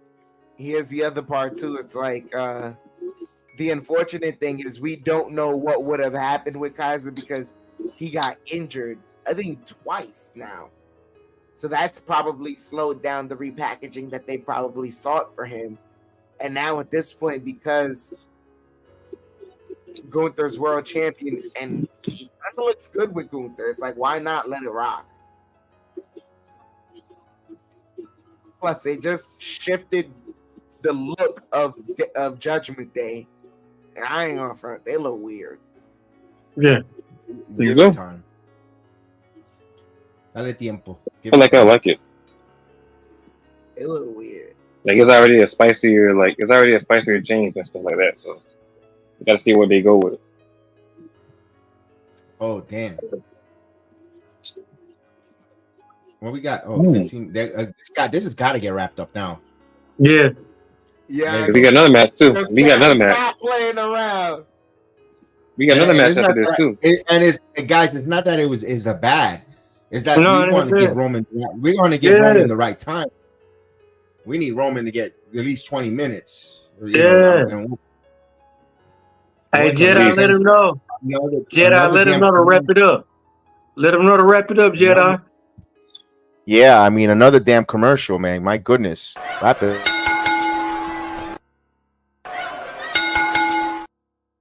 Those commercials. Ooh. Wait, are they going to commercial? Yeah, I got commercial again. I'm in Safe Life. The guy in Safe Life. Yeah. And we got another match after this.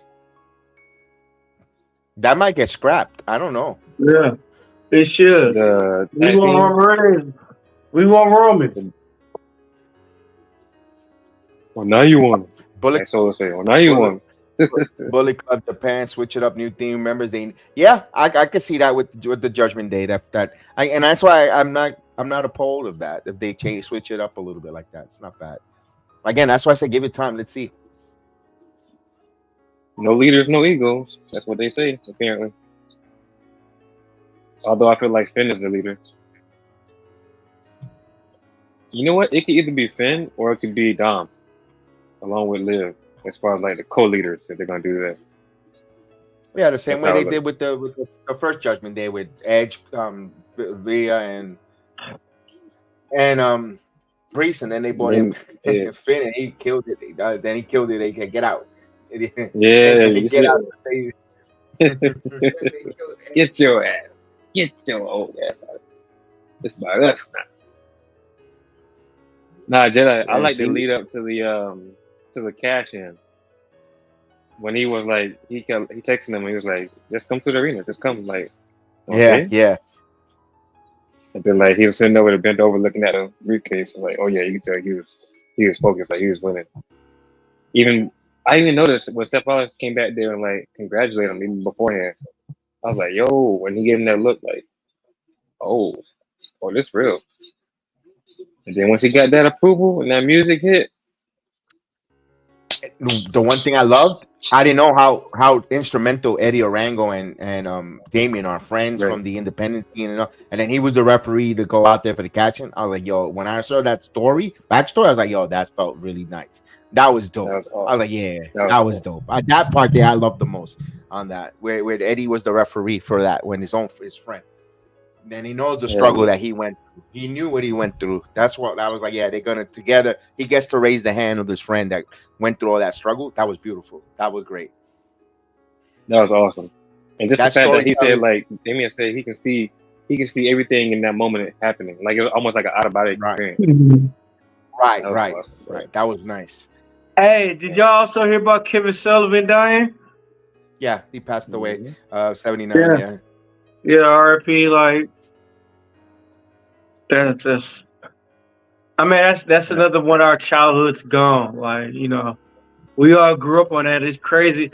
It's crazy how many decades of wrestling we know about, and we see them wrestlers go away like one by one. Don't that make us feel old? I mean, that's why I always. Oh, here we go. Damn. Yo, I want to know how Andrade could do those moonsaults with those butt-hugging pants. Here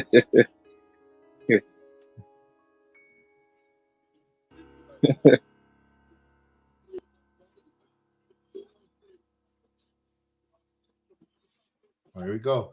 Come This on. reminds me of 919. Alberto Del Rio. 919. Let's go. Finish this. Wrap it up. Yeah, Kevin's not playing around. How Chief need his time, brother. I need to see Roman Reigns. I gotta hear the why, the porqué, the I need to hear this mission statement of the GOAT. That's right.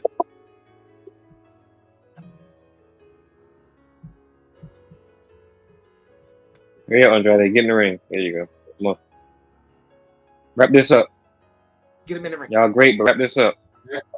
Heather, you're correct. A true heel in all aspects, because I don't think he ever turned babyface in his run as a wrestler. No. Total heel that you dislike. And Taskmaster. Yeah, the Taskmaster. R.I.P. Dungeon of Doom. Right? Dungeon of Doom, was it? Dungeon of something. I think that was it. Yo, 921. Come on. Where's the stopwatch? Hit that. Get in that referee. Get in his ear, Hunter. Damn it. Wrap it up. Wrap that up, B. Wrap that up, B. Bring it home. Do I gotta walk down there and tear my quads again for this to wrap up? We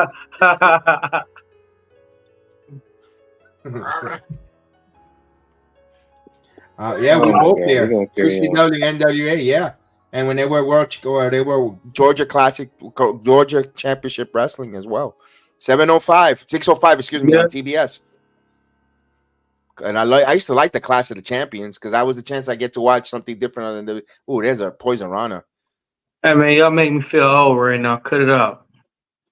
Oh, why did you lift your shoulder up? Stay down. Let me see what he's talking about. Let's see. Hurry up. Where's the Oompa Loompas? Yeah, there you go. 605 live. What you gonna name it?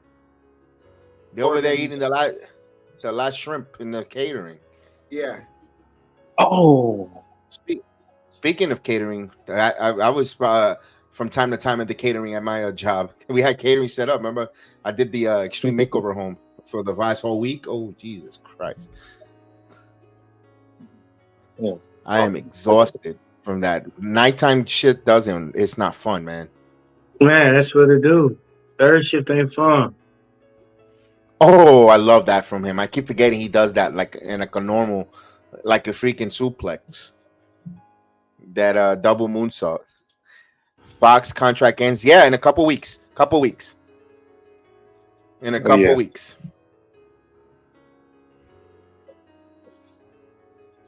Look at that guy. Look like Ricky Starks in the front row. Who's, by the way, is coming to the WWE once his contract expires. Carmelo Hayes.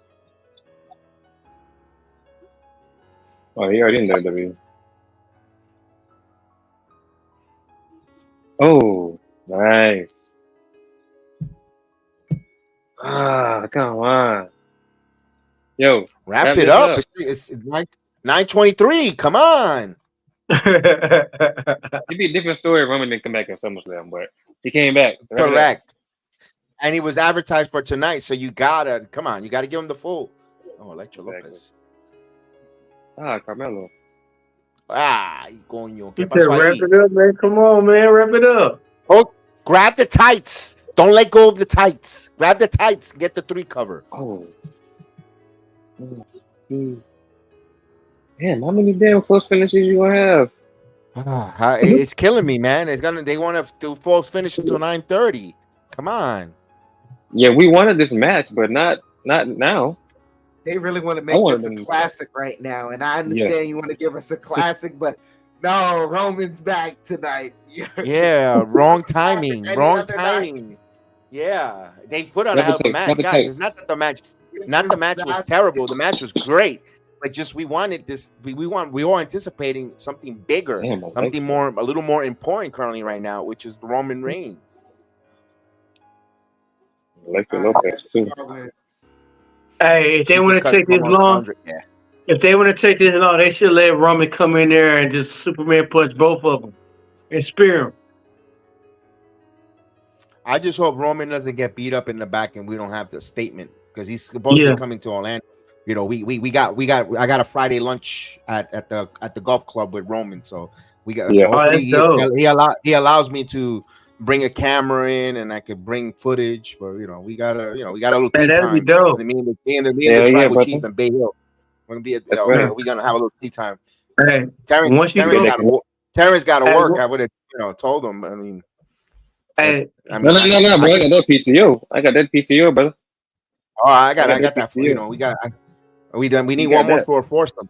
Unless if he brings Hell the yeah. wise man and we can get a round of golf in. We'll do 9 hey, rounds since he has to get to the arena. Bay Hill's not far. Bay Hill's not far For from real. the Hey, let him go. know, Jedi. I mean, Let him know. hey, you throw up Big that thing. one though. He gotta acknowledge you though. No matter where you at, you throw up that one. He gotta acknowledge you. Damn, they still gonna do this match. It's gonna be a remember, squad. he's a tribal chief, but I'm also Yeah, a tribal chief on my family, yeah. the See, Jedi. We Wrap it got up. another match. Wrap it up. Oh no! We don't need these has-beens. I don't need hash browns now. yeah. Wrap it up. Wrap it up. They're talking too much. It's taking too much time. They get to the ring. They're talking. Get to the gorilla position. No, don't go to the camera there. Forget about those people. They don't need acknowledgement. Get in the ring. Oh, time is ticking. Come on, man. The kid, you don't need to touch. Don't sign nothing. You don't need to touch their dirty hands. Get in the ring. Yo, now he wants to sign autographs. Now Gargano wants to sign autographs. Get in the ring and lay down. I can't wait till we go to USA on Netflix. I need a Yeah, finger lady. point of doom. Come on, they need something else. No, don't sign autographs. No. Come on, man. We want to see Roman. Yo, he's picking the wrong time to be a fan favorite. Yo, not tonight. We want to see Roman.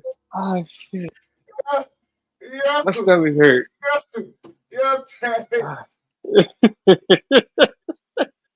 Oh God, another man. commercial break. Oh, wait a minute, no. Rightfully so. They're gonna show respect. 10 bell salute for Kevin Sullivan. Okay. Okay. I got okay, there we go. All right. Coming out. All right. I got two. All right. No, this is No. rightfully so. I was wondering why they're waiting for Kevin Sullivan. They should have done it in the beginning of the show. 10 bell salute. I know, right? That's what they usually do. Man. Not now when you got to. I mean, the thing is, unfortunately, we can't tell him to wrap this up because it's a eulogy for the guy. That's wrong. You got to give the guy proper respect.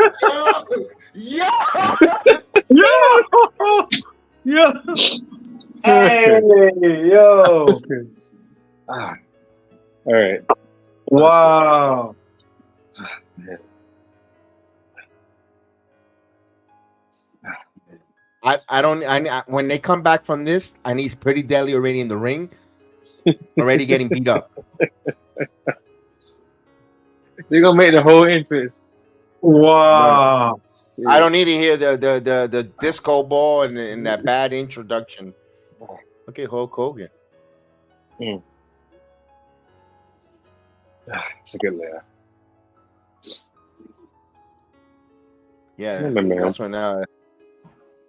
Yes. This one I started He watching rested. when I was watching WCW, like during the WCW years, Yeah. the later years.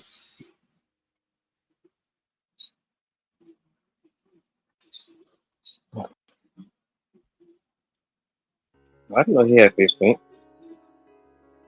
Yeah. Hey, so what was your very first wrestling? Your very first wrestling match that caught your eye and was made you start loving wrestling? Mine was, I think it was like 89, Sting versus Vader. Starcade, something like that, I think so. Was it Starcade or Clash of the Champions? One of those two. I think it was Starcade. Okay. 89, that was a long time ago. Don't judge me. I just don't look my age. I got that Benjamin Button disease, so don't judge me. But yeah, that was a long ass time ago. What about Gotcha. yours, Jedi? Hulk Hogan versus Iron Sheik.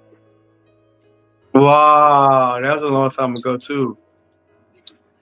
With that Damn. ugly green Chef, belt. Chef, what about yours? I really don't remember. Like as long as I can remember, my parents had me my mom had me watching wrestling. Uh-huh. Like I just knew Friday night SmackDown, the Yeah. Thursday night SmackDown was just a staple in the crib. It's part of my youngest memories. I can't Yeah. even I used to watch remember the Pedro. first match. Pedro Morales, but I never was into bro. it until I saw that Hulk Hogan inside Cradle the Iron Sheik, and looked like Sheik kind of kicked out. It didn't look like a clean 3 if you look at it, but then I started watching wrestling. But I used to watch Pedro Morales, Antonio, my grandfather Antonio Inoki, Gorilla Monsoon. Really Yeah. focused, but I remember watching those matches. Big Cat, Yeah. Big Cat, Ernie Lyles, all those guys. But really watching it, like following it, was Hulk Hogan. Then it led to the whole Rock and Wrestling WrestleMania. Run 1, watch that bad boy, and the rest is history. Ask a question. Who would you the best manager ever? Bobby the Brain Heenan or Paul Heyman? No, I love Jimmy Hart, but I think I'm gonna give it to the Heenan because you hate it. Jimmy Hart was kind of cool because I don't. You could even as Terrence, I copycat or I take some of his mannerisms when I used to go to NXT, and he's like, get on him, baby, stay on him. And every time the heels will be, because we're right there on the stairs, and we were in second row, and I would do the Jimmy Hart, stay on him, baby, come on, baby, you got it, baby, come on. So I used to like doing the Jimmy Hart manager stuff. Yeah. But I think Bobby Heenan was legendary manager. Cornette was good too, but Bobby Heenan with the promo, because he would cut the promos for all his wrestlers, and he would get you King Kong Bundy, Big John Studd. They were just there to be menacing for the Islanders, and Heenan was the one you wanted. Ultimate Warrior to beat the crap out of Bobby Heenan when he put him in that rat suit and chasing and all that. It's to me, it's Heenan. Man, the shit he talked, the way he talked about people, man, that was hilarious, especially back in the day. This how when he didn't like nobody and how he talked though, like Heenan was the man. And of course, when he was on commentary. He was. Yeah, he that's was the other thing him and too. When he was on commentary, Yeah. he was funny. Oh man. Yeah. Would you stop, Brain? Would you stop? Yeah, exactly. Oh my god. Classic. He getting punched. He says some shit like it's the lights is out and he got a blanket over his face getting punched, and it make it so good and funny though. Like Bobby the Brain was dope. What do you think I got the ham and egger? Look at this ham and egger. Oh, look, humanoids. Look at the humanoids here tonight watching. That's for Bobby the Brain Heenan when I used Bobby the Brain Heenan, of course, and I think I kept it. Where is it? Yeah, here we go. I kept it there. Ham and eggers. Yeah. Always good. Bobby the Brain. Yeah. So they moved their celebration to next Friday. No. Tonight was supposed to be a late night celebration. They never announced. I don't think they ever announced Lions tonight for tonight. Yeah. I think it's supposed to be LA nights. They said Nia Jax too. Oh, they moved it next week. They moved it. Well, you know good. what? Yeah, hopefully Roman gets me a couple of tickets. I get to see Nia Jax. I get to see. We get to go to SmackDown on Friday night.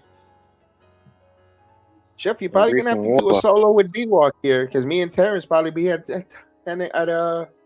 SmackDown.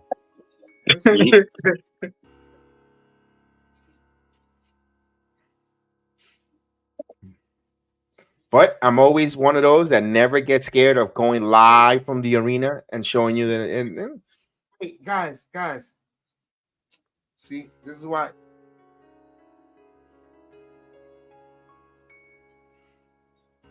They took too long here. They haven't even come out yet. They're still in the ring. And I know this Kev. SmackDown may need to be pushed to 3 hours. It is starting in September. Because there was supposed to be a whole storyline about who was the guy that they temporarily traded from Raw to SmackDown that was supposed to appear tonight. It's too much. Yeah. I think it's gonna happen on that first SmackDown. When they move over, we'll find out. Now It's they're just me. posing. Yo, it don't need to be posing with the hair. No one Oh Lord. get your tukuses in the ring. They should have took care of that while we were getting that promo, while we And were yeah, giving our heels respect to too. Kevin We Sullivan. got 25 minutes. Y'all need to be in the ring, wrapped it up already. Yeah. Come on, man. 5 minutes ago. God, He this could is giving wrap me this up algebra. 5 minutes ago. This is gonna give me algebra, and I'm gonna end up suffering from hemorrhoids because this will be becoming a real pain in my You know what I ass. hope? You know what I hope? Wow. Would Bloodline you gotta stop, come out. Brain? The hell? Look, Bloodline got to I'm come out. channeling my inner Bobby the Brain Jedi. Eden. Jedi. Oh my Bloodline God. out, attack both teams, and then tell Roman to come out. Yeah. They need to do. It'll be perfect. Actually, you know what? Because they're fighting for the tag team championships. So yeah, that makes perfect sense. Oh, Nigga, we need the bloodline to come in and just squash all of them. just Yeah. like last time. All right, they Just just like rang the last bell. time. Hold on.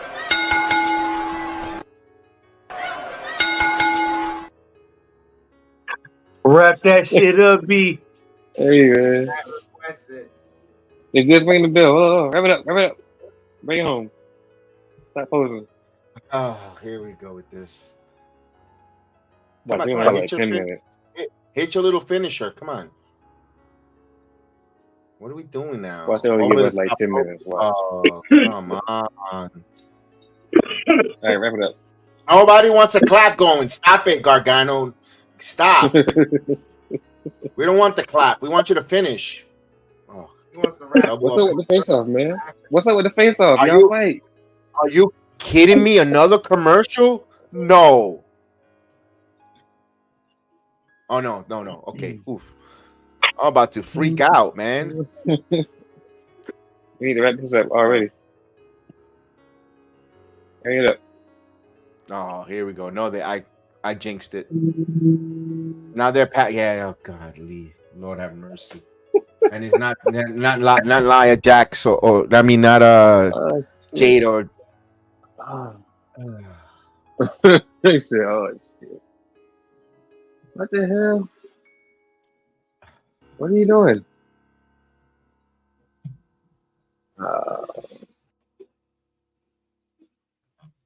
How about you only have like 10 minutes? Watch. not even, because if it's 10 minutes, make it 7, because they take away 3 minutes every week from Fox. Yeah. Fox takes 3 minutes away from the WWE every week. We don't Can't get a wait full till 2 this hours. You need to go ahead and move to USA or Netflix right now. The 13th, September 13th. We got like about what, four more SmackDowns on Fox. 4 to 3, and they're done. It need to be that first week. And you know what they should What's tell that? when they go off the air? They go, no yeets. The 6th. Yep. We need Jimmy to say that. No Yeet. Damn, bro. Oh my They God. shouldn't have had so many segments planned for the night if they know Roman was gonna be here. Come on, man. I don't know what was more. I don't know what to me is more frustrating or more nerve-wracking. Tonight, waiting for Roman to come out, or me trying to finish that house before the city inspector comes to inspection over the past 2 weeks. For me personally, my goodness. Yeah. It might be That this, I have to be honest. I have control of. Get the guy. We work as a team, but this year, I don't know what the hell they're doing in production. These commercials taking too long. Terrence, I know you're in. Have you tried Magoo? Magoo chicken? No. Have you heard of it? Chicken? It's Maggoo. Huey Magoo? I don't know if Huey it has Magoo? the first name. I know it's Magoo. Magoo. They have it. They Never have one had on anything Sand. called Magoo. They have one on Sand Lake. Yo, that's pretty good chicken, bro. Cause I know it's a Huey Magoo. Magoo's. I guess that's it. No, I never had Why it. are they- These lame atrocious goofs. Yeah, those goofballs. DYI. I know. I mean, a bunch of goofs. What they do, like chicken and fries and stuff like that on burgers? They catered the event. They had chicken tenders. It was kind of like Bubbaloo's, kind of like almost Bubbaloo's, but with chicken tenders. It was chicken fingers, chicken tenders. They had coleslaw, they had the baked beans, they had salad and all that. Pretty good. They had Baked barbecue. beans. What?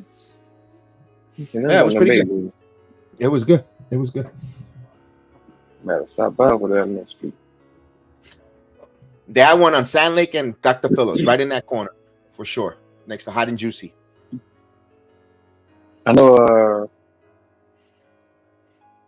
Bubbaloo's, I think. I never ate there, but I think I did like an Uber or something. But that's over there. Bubbaloo's. That's one. Bubbaloo's. We used to get that from my company for our Christmas party. They would cater to Bubbaloo's, the pulled pork. Yeah, they would do that. They would do the catering for our Christmas parties. It was usually the pulled pork with their sauces are good too. Yeah. All right, hurry up, man! Hurry up! Come on! See, they got the graphic. Roman Reigns returns up next. Y'all see that graphic? Y'all need to wrap it up. We got 20 minutes, man. One. Come on, Robertson. 3. That's a 3. That was a 3. I didn't see his shoulder kick up. Come on. Yeah. Put him. Get in his ear. Get in his ear. Yeah, that's right. You got some instructions on the back. Tell him to wrap it up. Charles, bring it on. You know the drill, Charles. Bring it home. I got your sound backwards. Ooh. Come on.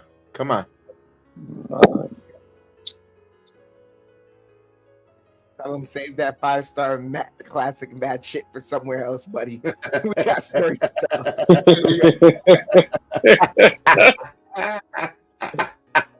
Oh shit.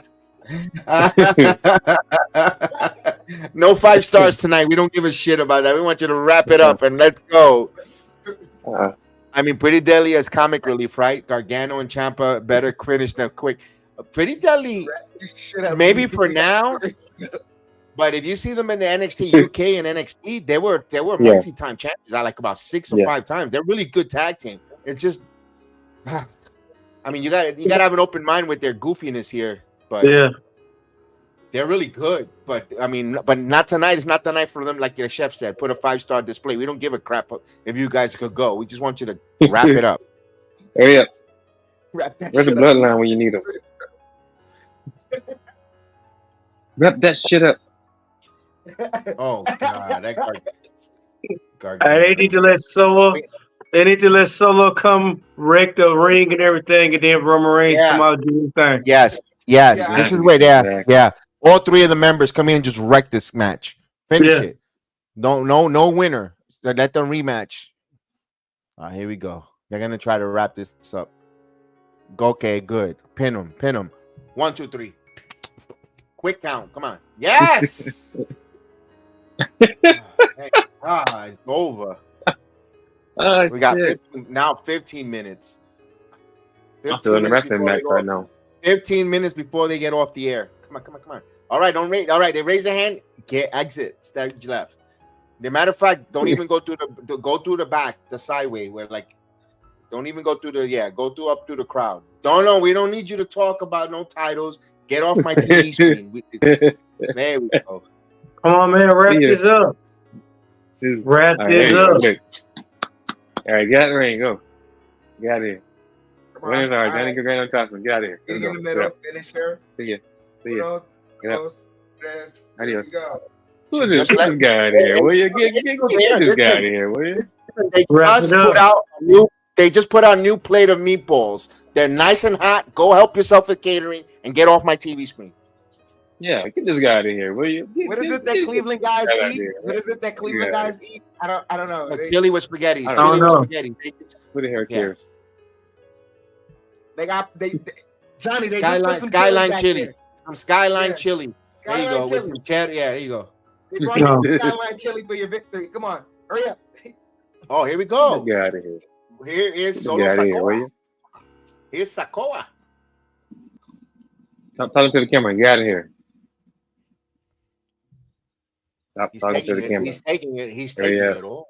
Here we go. All right.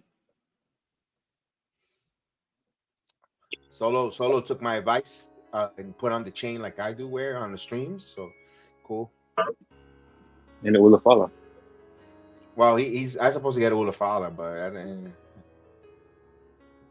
this damn mailman is so corrupt. This mailman is this mailman stole all my. He got my Steiner Brothers shirt and my will follow. The son of a gun. I tell you what you doing, guys. That shirt right there, you got on. I like that. Because this one came from the WWE shop. But whenever I buy something, they from Pro Wrestling Trees, he takes it all. That's what he's doing with all my merch. That's not WWE. He's taking it all. He's somewhere in the top right now. He's cosplaying right now with on my time. I didn't even mean to say it for you. I was just singing the song because it came on at the top, and I'm like, no, but it went good. Good timing. Good timing. Yeah. Jeff says, here we go. I got an idea. Here we go. Talker with CJ Perry. I like that, Jeff. Here we go. That. CJ Perry and Da Vinci. I like it too. Yes. Here we go. It's getting hot right now. Here we go. Well, get ready for a commercial break so you could get some ice to cool off your heatness. Yeah. They're taking it all.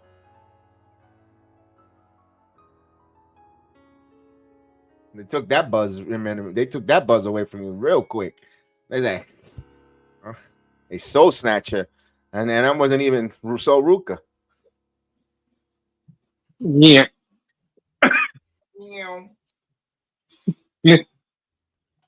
What's happening Monday? I don't care. Drew McIntyre. Yeet. You almost put me to sleep right now. I know, right? Oh, they advertising Randy.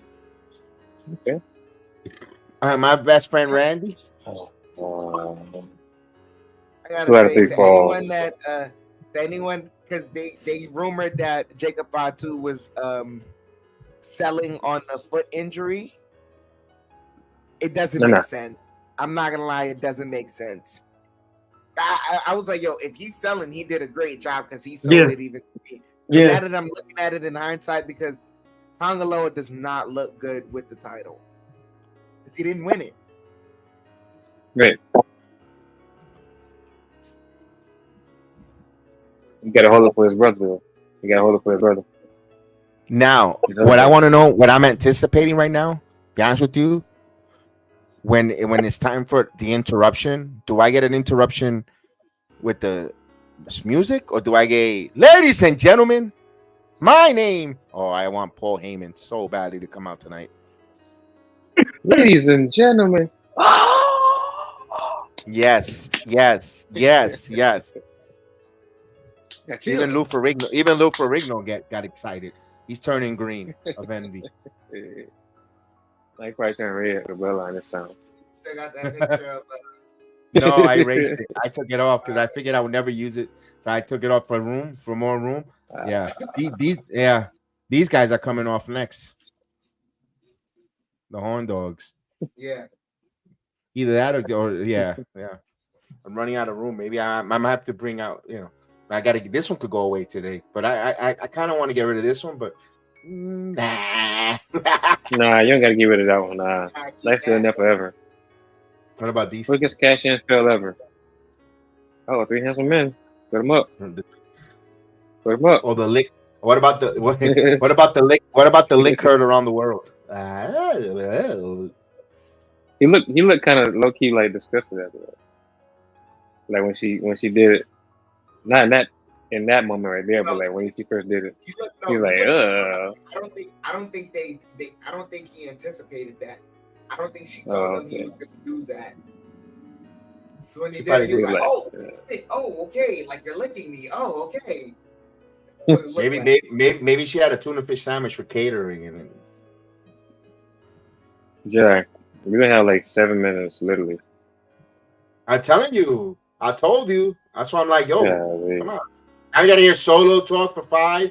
I mean, what is Roman just gonna show up and stand in the front door and stand at Gorilla? I mean, in the front. No. You know what would be perfect? As soon as we get to say Tulsa, then somebody come out. Then Roman and somebody come out. You don't let them get a word out. Don't let them get a word out.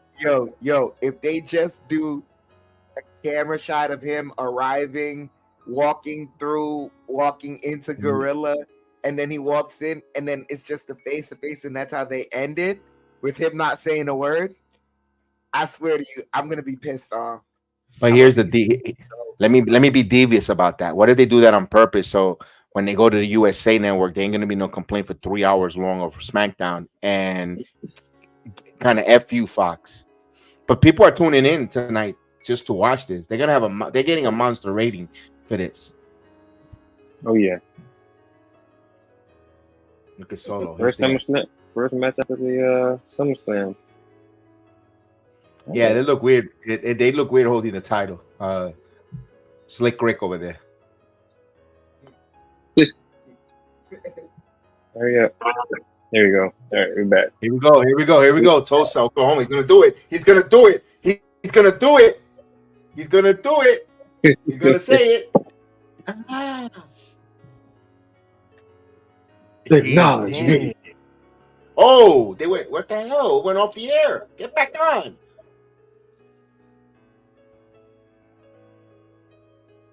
Oh, here we go. They better not put a Taco Bell commercial here in this promo. No, that's that other promotion. They said everything has a price. Here's a $7 chalupa box.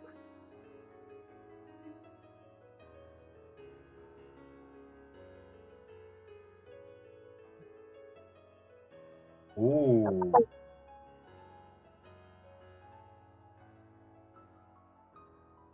Yeah, but Solo's Ulafala is in transition. You know, there's it's like a little bit of natural color with the red. Yeah. There's two Ulafalas. There's the natural color and the red one. And this one has a little bit of both. This is not the original Ubafala.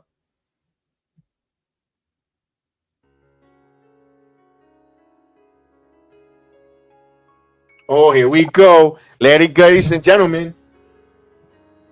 Here we go.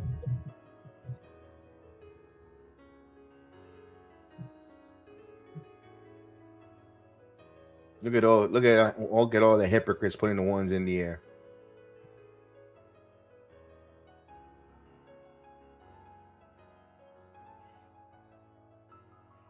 Let's go. Let's go.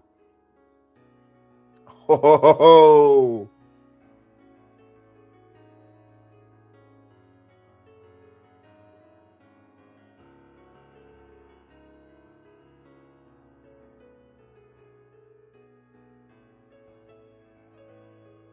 Is he going to do it?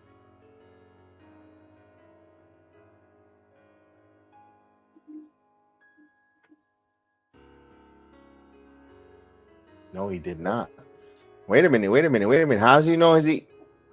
Why is he sending them to attack? Oh, damn.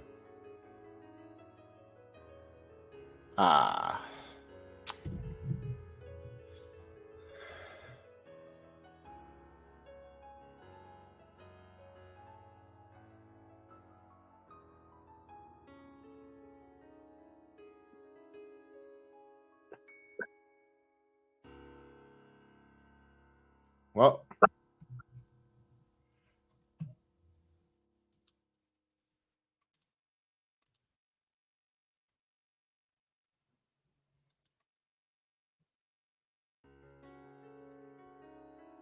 All right, so they went to attack Roman first. Why would I guess?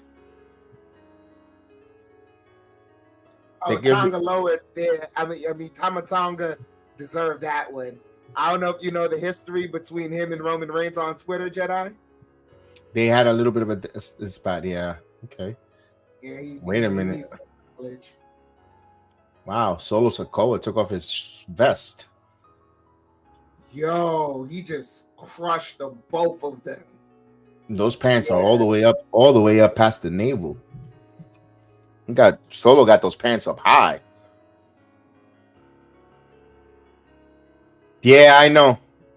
We're not gonna get them talking on the microphone. I guess we're gonna hear them in Orlando.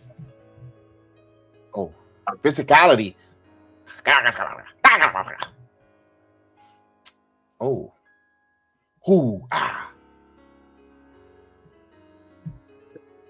No.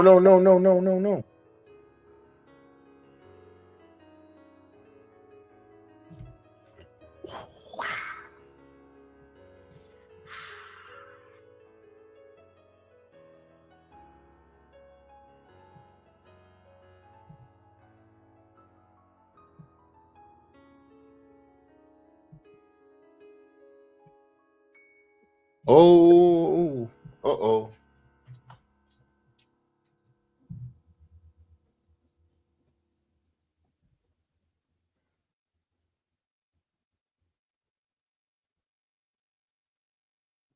Ooh-wah!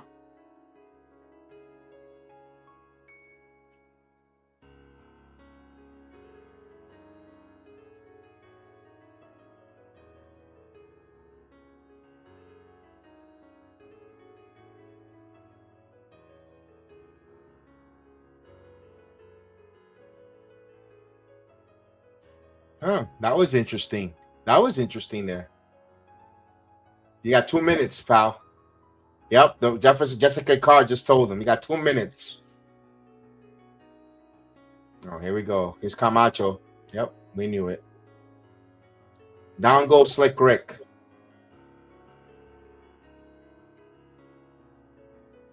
Here we go.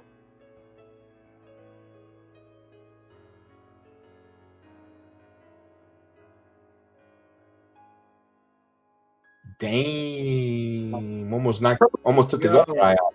Yo. Tama Tonga did not hand those out. Yeah, you saw that, right?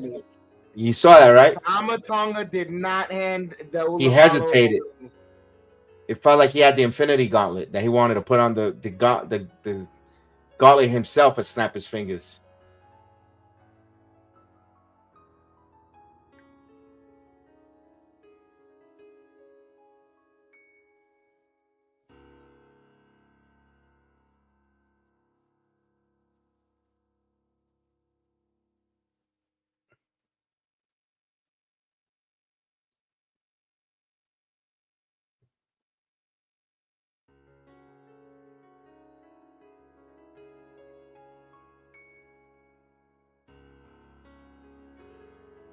Wow, Fox is letting them go. Usually they take them off the air by now.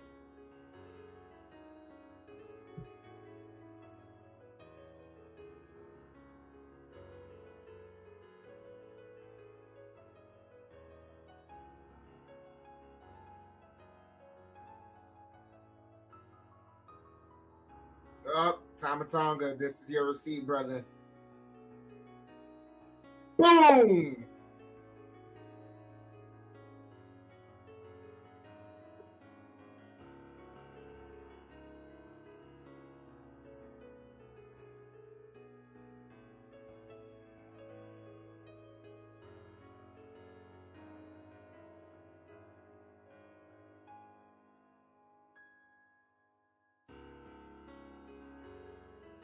All right, I like it. Talks in your neck of the woods, Jedi. You get the tickets to watch his first words. Matter of fact, you having lunch with them, so you get the first words there. There you go. And that means I got to level up, and guess what we get to do? We get to level up. Let's go.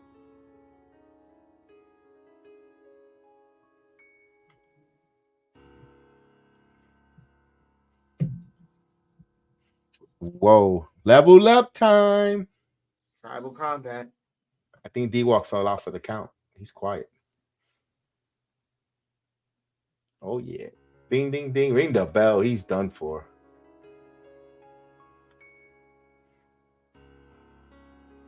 I hope he didn't fall asleep in the pick. Hell yeah. Hell yeah. Yo, Travel Chief handle business. I thought he hurt freaking Tama Tonga and Tonga Low for real with them steps. Cause he hit him like dead ass, like right on the shoulder or something. And it just came back in the ring. You're gonna play tonight, brother. Chief. That's Travel Chief. He tested the Olufala for a little bit. And then they came back in. I'm like, bruh, come on now. But yo, Terrence. Yeah. I'm gonna say this once again. What's his name? Tama Tonga did not hand over that Ulafala willingly to Solo. No. Oh, yep. He was like, I hope hesitation. People caught that on Twitter. I'm about to go check right now. Yeah. he But he took could have he just had it. handed it to him. He could have just handed it to him, but he He was took like, a while to do that. he's like, Too much. you want this? You want this? Mm, that's right. Yo, he didn't put the one up though. He didn't put the one up when he came out. It was just fireworks. You Yeah. notice that? I thought he was going. They're gonna put him up, man. Like what's going on? OTC, what's going on? Doesn't matter. Tribal Chief is back, man. That's all that Eli, matters. what's going on? That was good. Yeah, caught that, Hell man. yeah. Yeah, we caught that. I was like, yo, he's crazy. The Tigers turn on him right here. That'd be crazy. Bro, imagine they did that. Solo won't have nobody. Dude, Cody already planted the seed. You're the reason Jacob got hurt. Politics. Yeah. Politicking that politician. Yeah. If they had had just enough time, they probably could have put Paul Heyman's fight in there. Ladies and gentlemen, That's gonna be the first. I mean, but then again, also I think the reason they're keeping Heyman out is to sell the devastation of the spike. The spike and the power bomb. Yeah. No the overrun table. because it's on Fox. They don't know. They won't do an overrun. USA Network maybe, but not Level Up is on now. They ain't doing that on this stuff. Level Up. We starting off Level Up hot. What's going on with Level Up? Well, I haven't turned the volume up. Starting it hot. Yes, Oh, is this Oh, it's Dante Oh, Chen. Dante. Let's go. Come on, Dante. Back on Level Up. Back on Level Up. Yeah, all things back to normal in the world. Dante Chen on Level Up. Damn.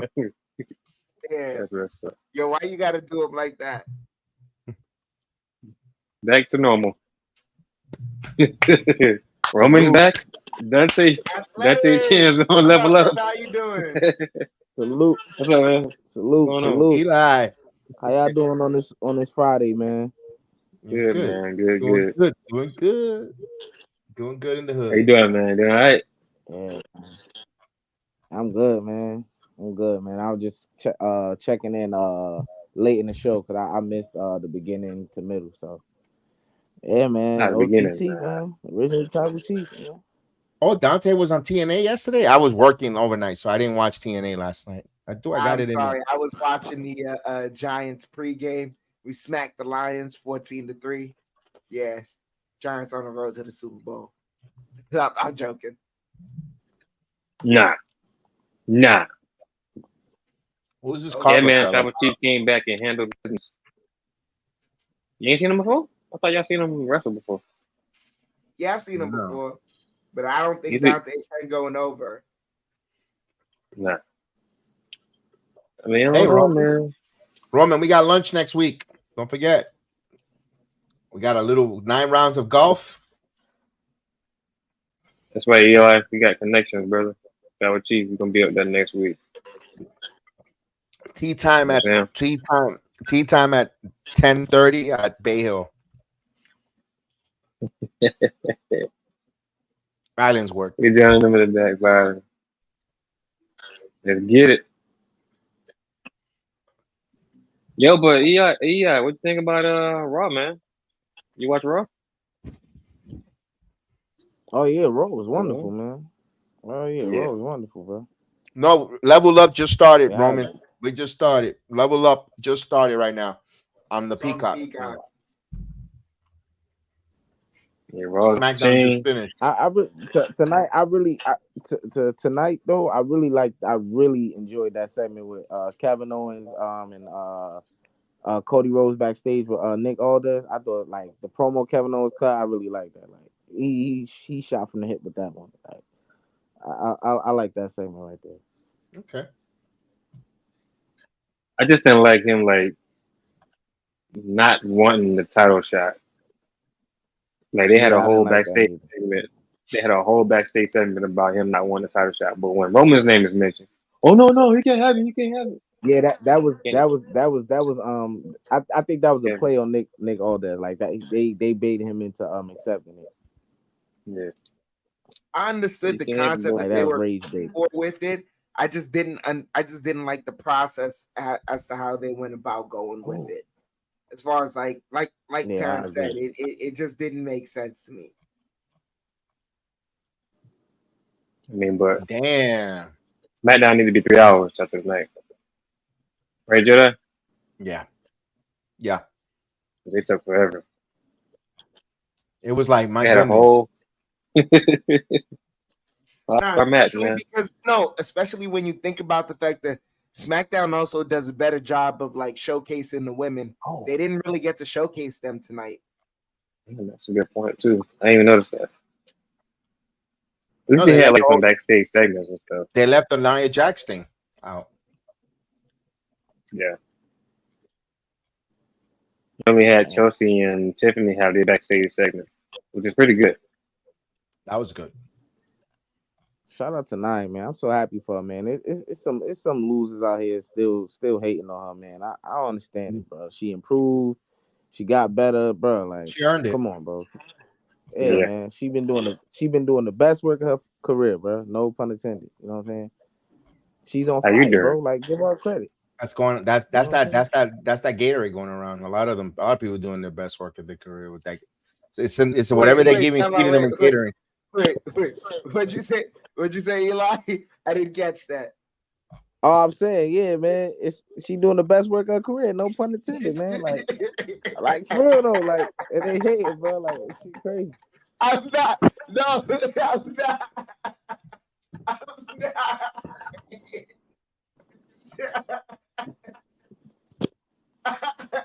I'm not. Man. I'll be honest, man. Like everybody else, man. I want look. Yo, Eli, I promise you, I'm not hating. I am not hating. I'm not hating. It's just that the last person you said that about had a reign of 5 minutes and 42 seconds. Oh, nah, it's cool, and man. I just really don't want. I just don't want Nia's reign to end in 5 days and 42 hours or something like that. I don't know, man. People think she gonna cash in. People think Tiffany Strang gonna cash in too, man. I don't know, but nah. Seriously though, I wasn't a big fan of Nia. Like around like 2020, like I'd say like 2019. I think that year, like people was really like ragging on her. Like they didn't like her. Nobody liked her. I didn't like her, none of that. Like she was hurting people. But bruh, since then she came back. She got better. She improved. Bruh, she's having great matches, bruh. That match she had with Lyra Valkyria is my favorite match from her, bro. That match was awesome, bro. Then this match That was a hell of a awesome. You know what I'm saying? She been doing great work, bro. Like man, I'm a Nia fan, bro. I'm gonna tell you right now. Honestly, her best match wasn't even a title match. Her best match was with Becky Lynch. And that was around the time when she had just came back and people were still iffy on her. I was one of the people that, oh, wow, Dante Chen really went over. Good. You That's don't go. what You that don't. veteran- That's what that veteran shit does. I can't believe that knife edge shot pinned him. You got me. But nah, look, the reason why I love that match was the way they built it was absolutely perfect. They had the history there, and then Nia, like, even though she had the I don't know, what's her finishing move called? It's the bonsai, but damn, what the hell is it called? The bonsai drop. Yeah, the bonsai drop. She calls it something else. She calls it something else. Annihilator. Even though the Annihilator, the Annihilator. Even though she had the Annihilator as as a finishing move, what they focused on was the fact that she could use a right hand to knock Becky's lights out, and that was the whole psychology of that match. And she did end it with the Annihilator, but the right hand was the whole psychology. And you saw throughout that whole match how she was able to safely work with Becky. It was a great match too. Yeah, it's hard for me to say something good about Becky, but that was a good match though. I ain't gonna lie. I mean, You know she retired. You know she retired, you're right? retired, bro. Yeah, Could you at I least? know Apparently, that. Yeah, apparently. yeah. Can you at Yeah, least? I don't think. I don't think she's gonna stay away, man. I don't know. I really don't. I think she's gonna come back, bro. I mean, even if she doesn't, she's Hall of Fame guaranteed. Yeah, first ballot, first ballot. First ballot. Doesn't need to argue that. I give her credit on that, man. One day, well, yeah, my guy right now, Drew McIntyre. He gonna be first ballot too, man. I'm gonna try to make it there too, man. I'm gonna try to make it there. And if Brock ever get there, ever, I'm gonna try to make it there too, man. But, Yeah, he will be. He's Brock Lesnar. Brock, yeah. Brock is guaranteed first ballot Hall of No, Fame. no, I Yeah, know that. yeah. I'm Broke the not streak. questioning that. He's like they're not I'm not. even. No. I'm not questioning. I'm not questioning him being first Oh, ballot. but when he does, hopefully politics. you'll be there to watch the No, I'm saying like inauguration. and I don't know because I heard Triple H say everything is good, but I'm just talking about more so like the politics and all that. Will they still because I don't know. Nah, he's set. They're like whenever he's ready to be in the Hall of Fame, that'll be his call and they'll do it. But shoot, what was I gonna say? Drew McIntyre, he's gonna need a couple more years of quote unquote best work of his career type stuff. Here we go. Here we go. Hey, look, man. I didn't help myself. Hold You up. invited me. Hold up. He got the chip. Look. No, hold up. Listen. Hold on. Don't do me like that. Yeah, Hold on, all wait. right. All right. No, listen. Look, he got the chips, man. He got the chips. But he 2-time world champion, I think 2, whatever. You know what I'm saying? He got a considerable body of work, because I don't want to count the first half of the career because we know what that was. It was some BS. Mm-hmm. But this it's been okay. It's been 5 years since his career launch. I'll say he hit his peak. I can't even say peak because I'll say he hit his peak. 2019. That's when he started off, right? It was some fuzzy stuff in between there from You said he hit his peak when? No, his peak started out 2019. Because that's when he first got hot. That's when he was, they was hyping him up. He won a Royal Rumble, eliminated Brock. That's when he was over. He was over. That's facts. He was over. And then COVID happened. Look, hold on. Listen. COVID happened, right? And then him and Brock had that match that nobody ever gonna remember. Brock Lesnar F5s and he kicked out at 1. It was crazy. But yeah, and then he had a title run, which was, forgettable. I'll be honest, it was forgettable. Then now the year after that, it was fuzzy. That was I think 2021. Yeah, the year after that, fuzzy still. Then 2023, he started picking it up. Oh, wake up! Hold on, Jedi. Wake up! Oh, look. There you go. All right, look. Hold on. Listen. Yeah. He started picking it up. Now here we are. He cutting good promos. Every time I hear, I be like, Drew's boring, but nah, he did cut a good promo. Like, yeah, I always say that. They be like, nah, he boring still though. But nah, every time I show up, this is what y'all say. Because we don't want to feel like we're hating all the time, man. We got to say something polite once in a while. No, Jedi. That's not it. He's legitimately doing good work right now, right? That boy is good. That boy legitimately good. Right? He's good. Terrible. We're not arguing that, right? Here's the thing. Like, if this year is the best work of his career, then he just hit his peak. Yeah, you're right. You understand? So when you did that long roundabout to say, he hit his peak at 2019, the reason I cut you that look is because I'm here to tell you. Look, I'm here to tell you. When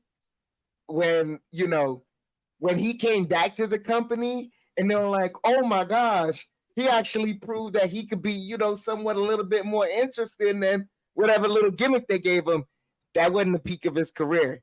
He just showed he had the capability I to actually misspoke. be in the company. Hold on, let me correct myself. Congratulations, you made it to the Hold roster. on, let me correct myself. I'm saying, And I didn't mean to say it's peak. I meant to say where it all changed for him. I say because we know what he was. He was a jobber and stuff. I'll say where he started to look like what he was supposed to be. I'll say that, like when he was the chosen one and all that shit. Yeah. You know, cause hey, revisionist history is a thing. In 2019, Drew McIntyre, people were saying they want him to win the Royal Rumble, and that's what happened, and they erupted. I know you want to forget that, but that's what happened. You know what? You know what's the beautiful thing about that? I stopped because of him, and when he won that Rumble, I stopped watching wrestling. They also, man, that's crazy. They also, I'm gonna tell you right now, they also wanted Santino Marella to win the Royal Rumble. That too. I don't.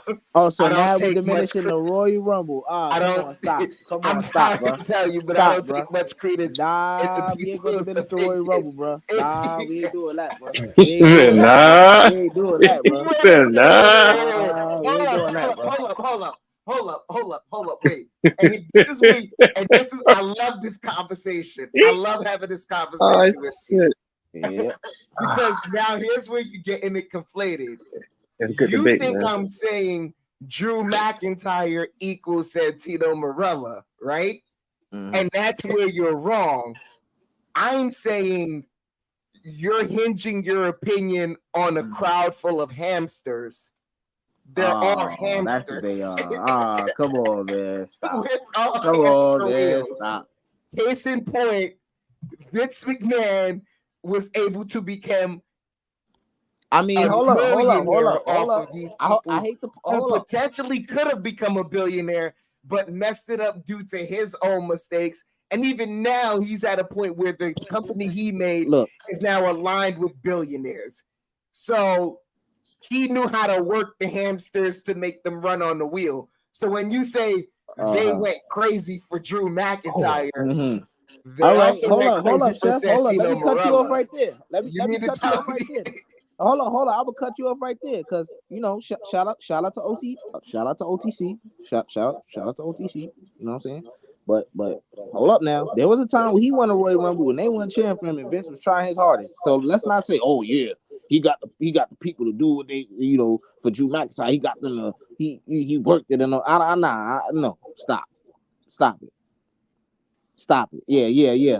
Okay, so then no. Because here's the problem that we all go about it with Roman Reigns. We all acknowledged from the moment they broke out from the Shield, right? When we all saw them break out on the main stage from the Shield, we all instinctively in our brain said he's gonna be the guy to carry the company. Where Vince went wrong about it was how he tried to make it happen so soon. As opposed to naturally letting it progress. Right. But at the end of the day, was he not right about Roman being the guy? Yeah, it took Roman just about as long as it took Drew to, start showing progress. Okay, but which one of us is getting a Jordan sneaker deal? Let's be honest. Wait. Which one of us is getting a Jordan sneaker deal?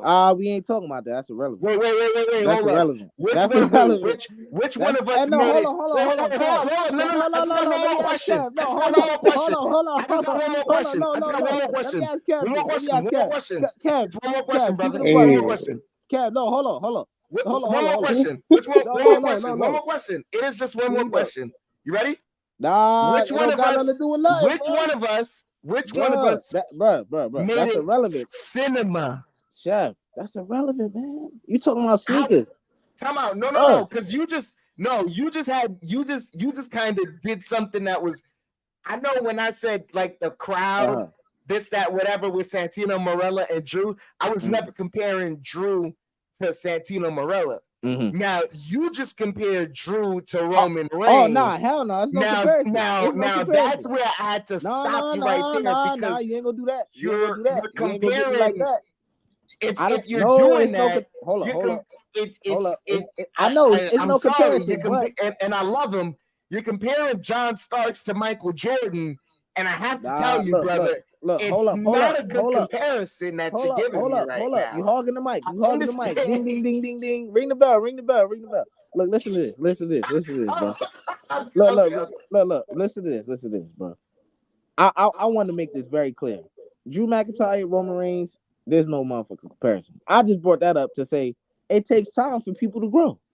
You know, it may take longer for others. It may not take any time. Most people just got it right away.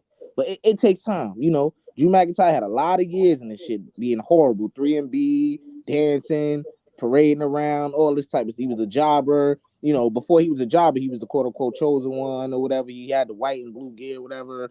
Then he 3MB. Then after that, he went elsewhere, came back, NXT and all that, whatever. You know, so it takes time. I don't want to. Let me make it clear. He ain't no Roman Reigns, but he would never be. Roman Reigns is high in the hierarchy. You know what I'm saying? Drew McIntyre is at his level, and he will remain there. You know what I'm saying? But what I just say, Drew McIntyre is doing the best work in his career, right? Right. Hey, Kev, let me ask you this, Kev, because I know you enjoy this conversation. Look, listen to this, right?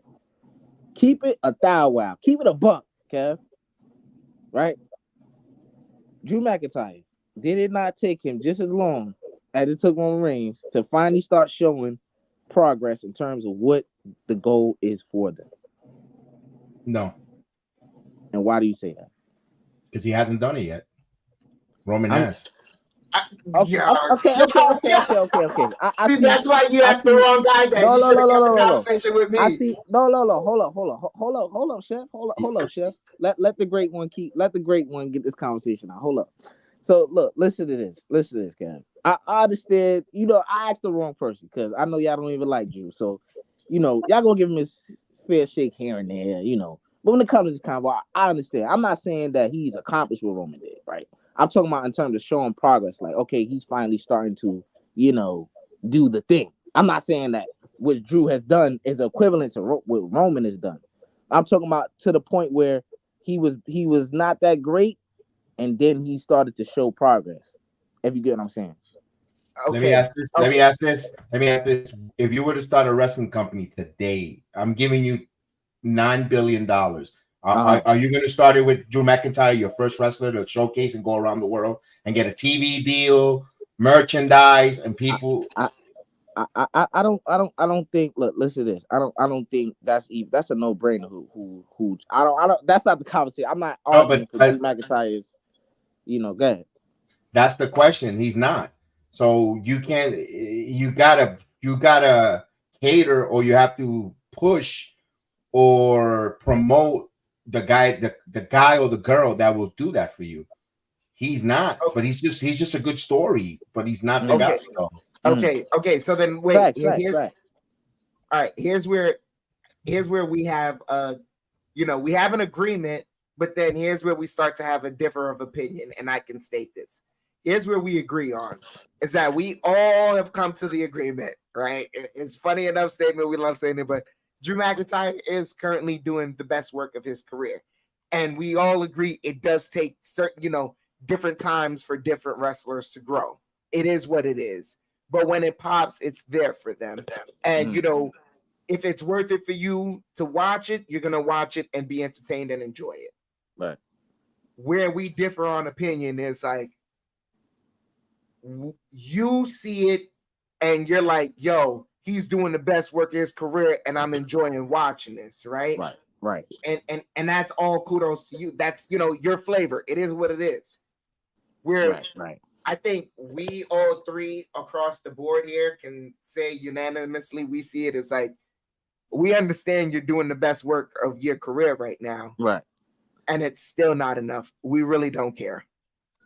Also, your expectations are a bit higher from him because I expect more from him. I get it. No. I'm gonna tell you right now about like when he came out as the chosen one and did the little stint. All expectations were gone. When he did 3MB, it's like you're just meandering. When he came back, for us, it's like, yeah.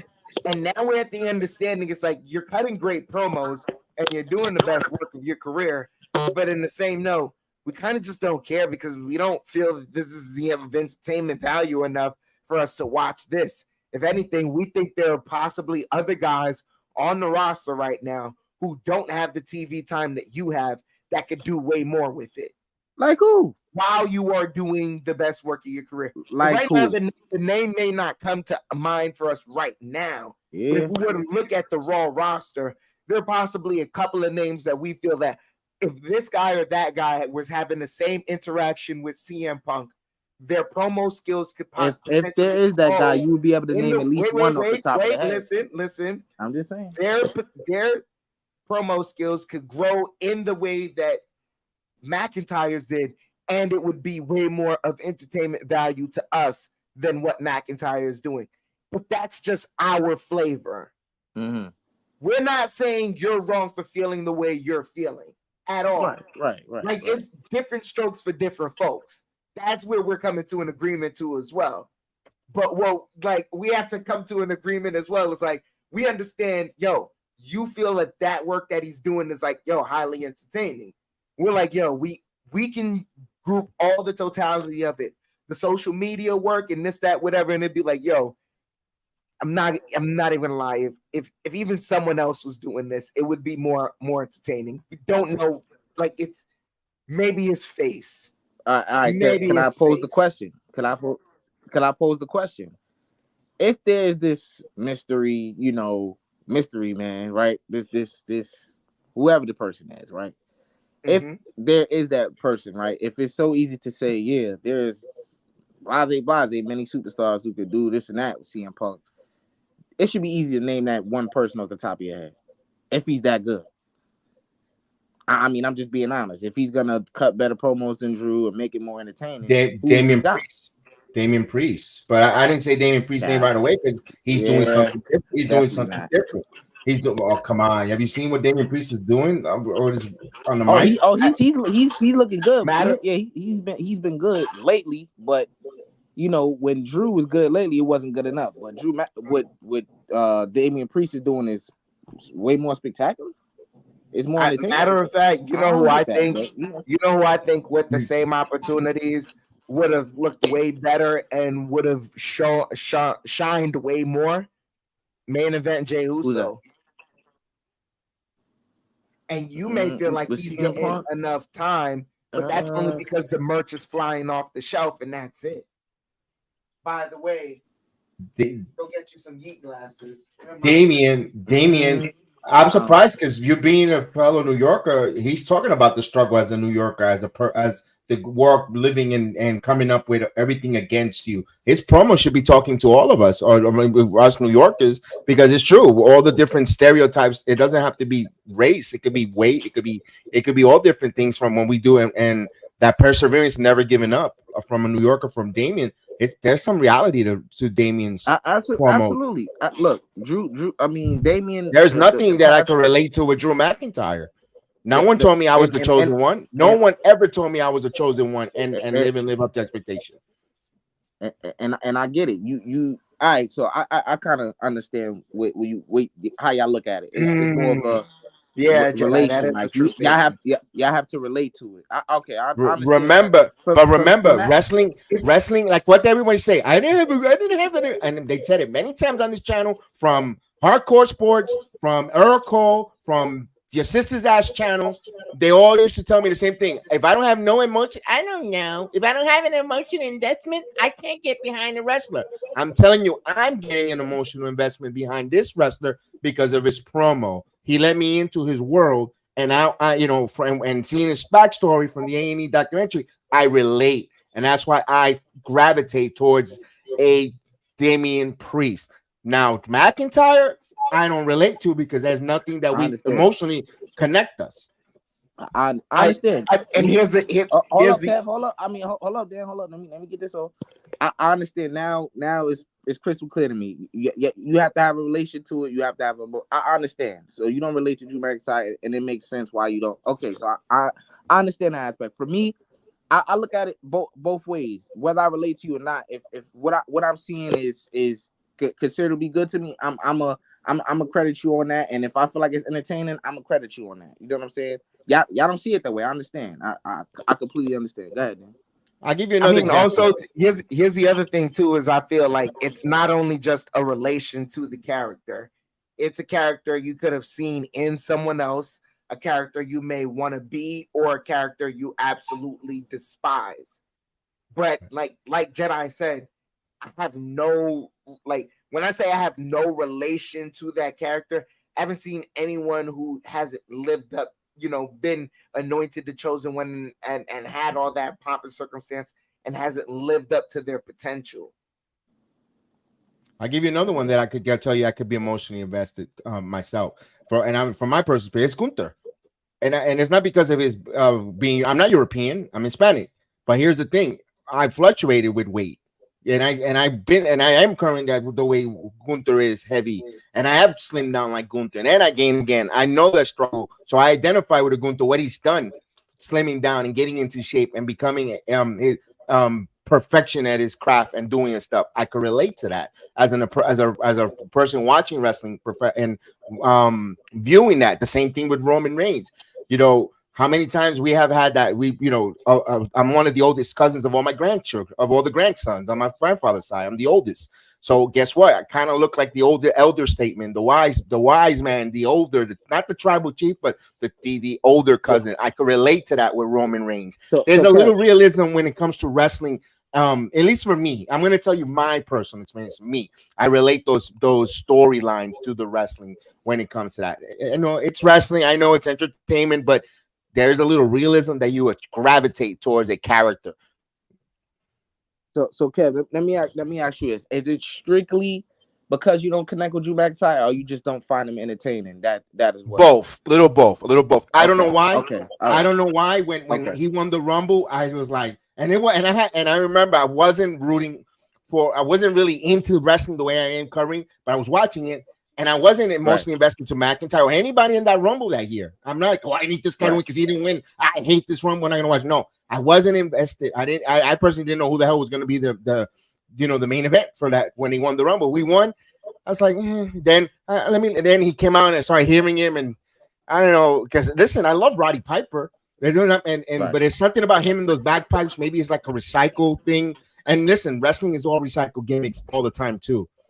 But I just something just totally it didn't identify with me. It didn't identify with me at all, and I just like I can't. I just can't find. Look, you know what? I understand. I feel the same way about the Miz. So we connected right here to this conversation, man. Like exactly. I understand perfectly. That from this point on, I understand. Man. You know what I'm saying? But yeah, Damian Priest. The past couple months has been doing excellent. I'm not gonna, because I remember I was complaining, he ain't doing this, he sucked, whatever. The past couple months, he's been getting over too. That's something I hope people realize. He's been getting over, so that's excellent for him. I'm not trying to discredit him or anything like that. I don't want it to come off as that. And I definitely relate to him more than Drew McIntyre. But I just. Me personally, I don't find right now at this current state of the moment, I don't find Damian Priest more entertaining in terms of what I see than Drew McIntyre.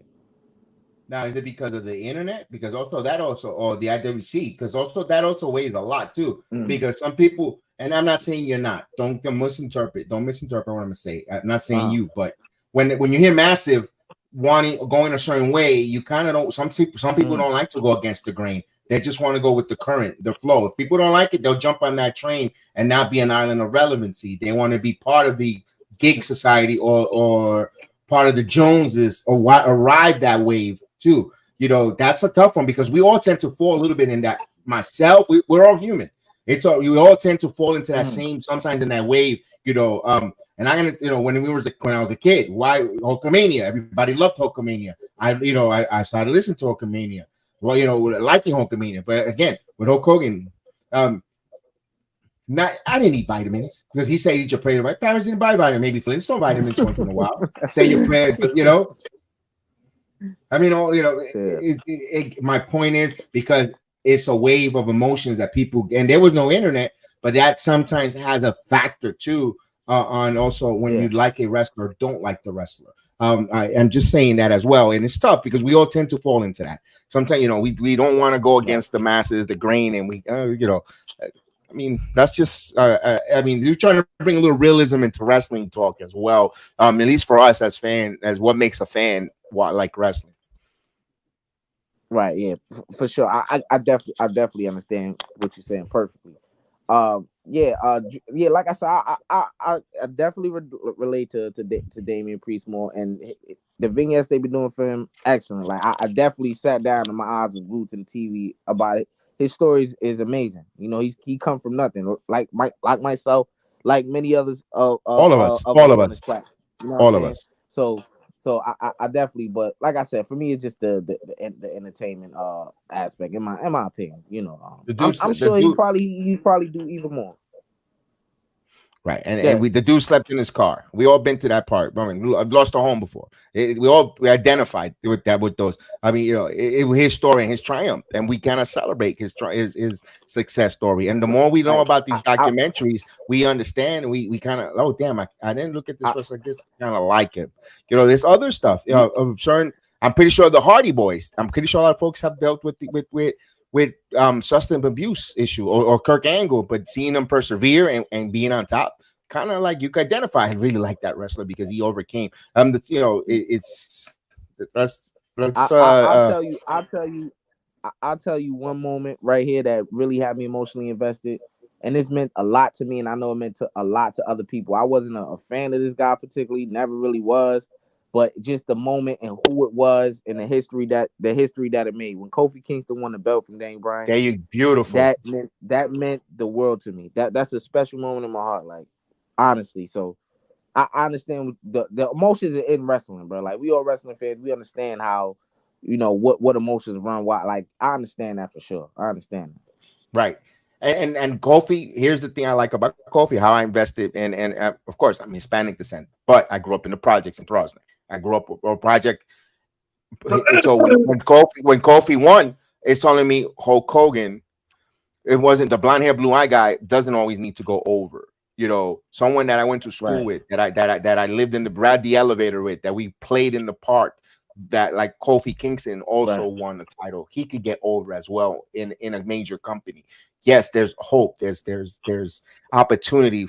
And that made me feel good. Like, damn, my friend won this. I don't know Kobe Kingston, but if you want to see realism, damn, my friend from school won this title. Yo, that's cool, right, man. That's the emotional connection. That's why everyone got emotionally excited and happy for Kofi Kingston winning that title. It was, right. oh damn. When Rocky held that title, someone that has a my skin complexion could win that title. Damn, that was nice. Damn, even though he's not Hispanic, but he's Samoan, and black, but he looks. When you mix that tan complexion is the same. Like, damn, we could actually, persevere and win. Those type of emotional realism when it comes to wrestling, and there's nothing wrong but that's what makes you connect and see that, and damn, that's cool. Ron Simmons. When Ron Simmons, I'll tell you how emotional that was when Ron Simmons won that title years ago. My God, that was a big deal big deal. Like, yo, Ron Simmons. Yeah, that was huge. My goodness. So one thing that that's because you know what? I used to question. I was like, how many times in the WWF we had Junkyard Dog was super over with the fans. Kids loved him. He never won. Not even I said, damn, Vince couldn't even give You him the know, Intercontinental title. Damn. I gotta say this too, Kev, and I know a lot of people may probably take it the wrong way, bro. I don't know, but it's about R-Truth, man. R-Truth is so talented in the ring, right? Huge And talent. he's been that way for years, right? And he's been relegated to a joke. Like he has so much talent, and what he is, his gimmick is, and we need these in wrestling. But I don't think this is a guy, right, who has all the talent in the world. This is what he's been doing for for however many years. And those, if that's what he enjoys to do, make people laugh. I understand that, but he knows what his talent is. He's more than that. But I this is what tell, he's been, and but and I and, tell you and I one thing. watch that and I look at that like, damn. I know it Go sounds ahead, go ahead. disappointing. As I know it sounds disappointing for our truth. What his talent is being wasted. You could say that but you know what he's doing? He hasn't been never let go. Never thought about release, True. and he's always employed for over. I think he's one of the longest reigning wrestling contract wrestlers in WWE currently right now. I think right now the longest longevity wrestler. He should be one of those up there because, and they never think about releasing him. Even when they stood by him when he tore up his at 40. At 44, or was it 50 years old when he tore his hamstring at NXT, Right. they stood by him. Now they even give him a title run. So And whatever you know he's why, doing, Jedi? they love it. You know why, Jedi? You know why, Jedi? Mhm. Because he's entertaining, right? There's The right. entertainment value that he brings, whether he's making you laugh, he's saying something to make you angry when he was heel Mhm. in 2011, whatever it is, he thrives in whatever you give him. So if they would have gave him an opportunity to be, you know, and his gimmick is pretty his gimmick, especially in 2011, was pretty extreme, right? It wouldn't have resonated, especially when they was pushing John Cena so much. For them to see somebody like R-Truth, it'll be like, whoa, what are we doing? Because it's something so much more different that they ever seen in WWE, especially at that time. You know, so like I say, like you look at R-Truth, right? You look at John Cena, who's better in the ring? It's R-Truth. I mean, I wouldn't go as far to say R-Truth is better. No, R-Truth could wrestle a little more than Cena, to be honest with you. Yeah. Have you seen his TNA and some of his matches? He was good. Let me ask you this. And I know it has nothing to do with wrestling, but when you I was gonna use this, when you even in a household, you still need a key to get in, to open a lock. That's what R-Truth is. He's a key. He's a key, or he's a lock that you need it on the house because anyone can walk in. You kind of need it, and it's taken for granted. And that's what R-Truth is. I don't think they take it for granted because they keep him there. Tires on a car. I was gonna say car, but Eli, I don't think Eli drives yet. I don't think he's there yet. That's why I didn't use that analogy. But you could use that. You know, we everyone says you need a muffler, you need a battery, but you still need those tires to move. And that's what an R-Truth is. I'm gonna tell you right now, like personally, because I done worked at a tire shop and I done did all types of mechanic work. The last thing people worry about or ever think about are their tires. You see people come in with some naked ass tires, and they be like, "Yo, my car is making a funny sound. Like, let me check your tires." And you look around, and they're bald, wires sticking out. Damn near ready to spark a fire on the road. Think they Hellraiser or Ghost Rider, something. Ghost Rider, that's the better one. Like, bro, they like really with wheels on fire. They about to spark the whole road up, and they don't even notice that, but because they don't know that you have to do upkeep on your tires. They take the tires for granted. Yeah. And that's what Miz is too. Miz is the same way. And we don't like him, but I was about to say this earlier. The way you guys were saying, you know, you an affinity for who's so and so forth. I never had an affinity for Miz earlier when I was watching it. As I left and came back, I started to understand what Miz was. He was the utilitarian man, the everything man. And as I noticed, a lot of people started to hate on him. It's like, oh, because Miz is always taking up these spots, this, that, whatever. But they don't ever at the same time say, you know, there's another wrestler that wants to do that, because no other wrestler does want to do any of the promo stuff he's doing. Oh, but at the same time, Miz is always on TV. Oh, that, this, that, whatever. And I'm like, I don't understand. I don't think they understand what Miz is giving to the company. Then when I watch this documentary, I'm like, I truly understand and get it. And I could relate to that person that Miz is. And in essence, I think we all can relate to the person that Miz is a person that is constantly trying to prove it. As a middle child, I grew up constantly trying to prove it. maybe we need a backstory from Drew McIntyre. Maybe if I see another documentary from him, bio, and see his story, and maybe there is something that I can identify from him and say, you know what, maybe I could get behind, or maybe when his career is almost winding down, like John Cena, there's plenty of people are in tears that Cena's leaving, but while he was wrestling, they couldn't stand the guy's guts. Now that he's gone, they're like, damn, we're gonna lose Cena. Sometimes sometimes certain people don't get appreciative until they're gone or they're about to leave. Maybe that you never say never. Yeah, yo, Chef. Let me ask you that. I've been wanting to ask you. So, what do you think about what I said about R-Truth? Like in terms of it, what how he could have been utilized more in a in a more serious role. I would say that the opportunity was definitely there. The issue was, and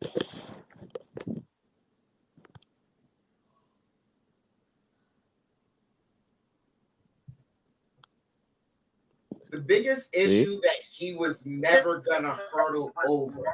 And at certain times, we just have to accept this.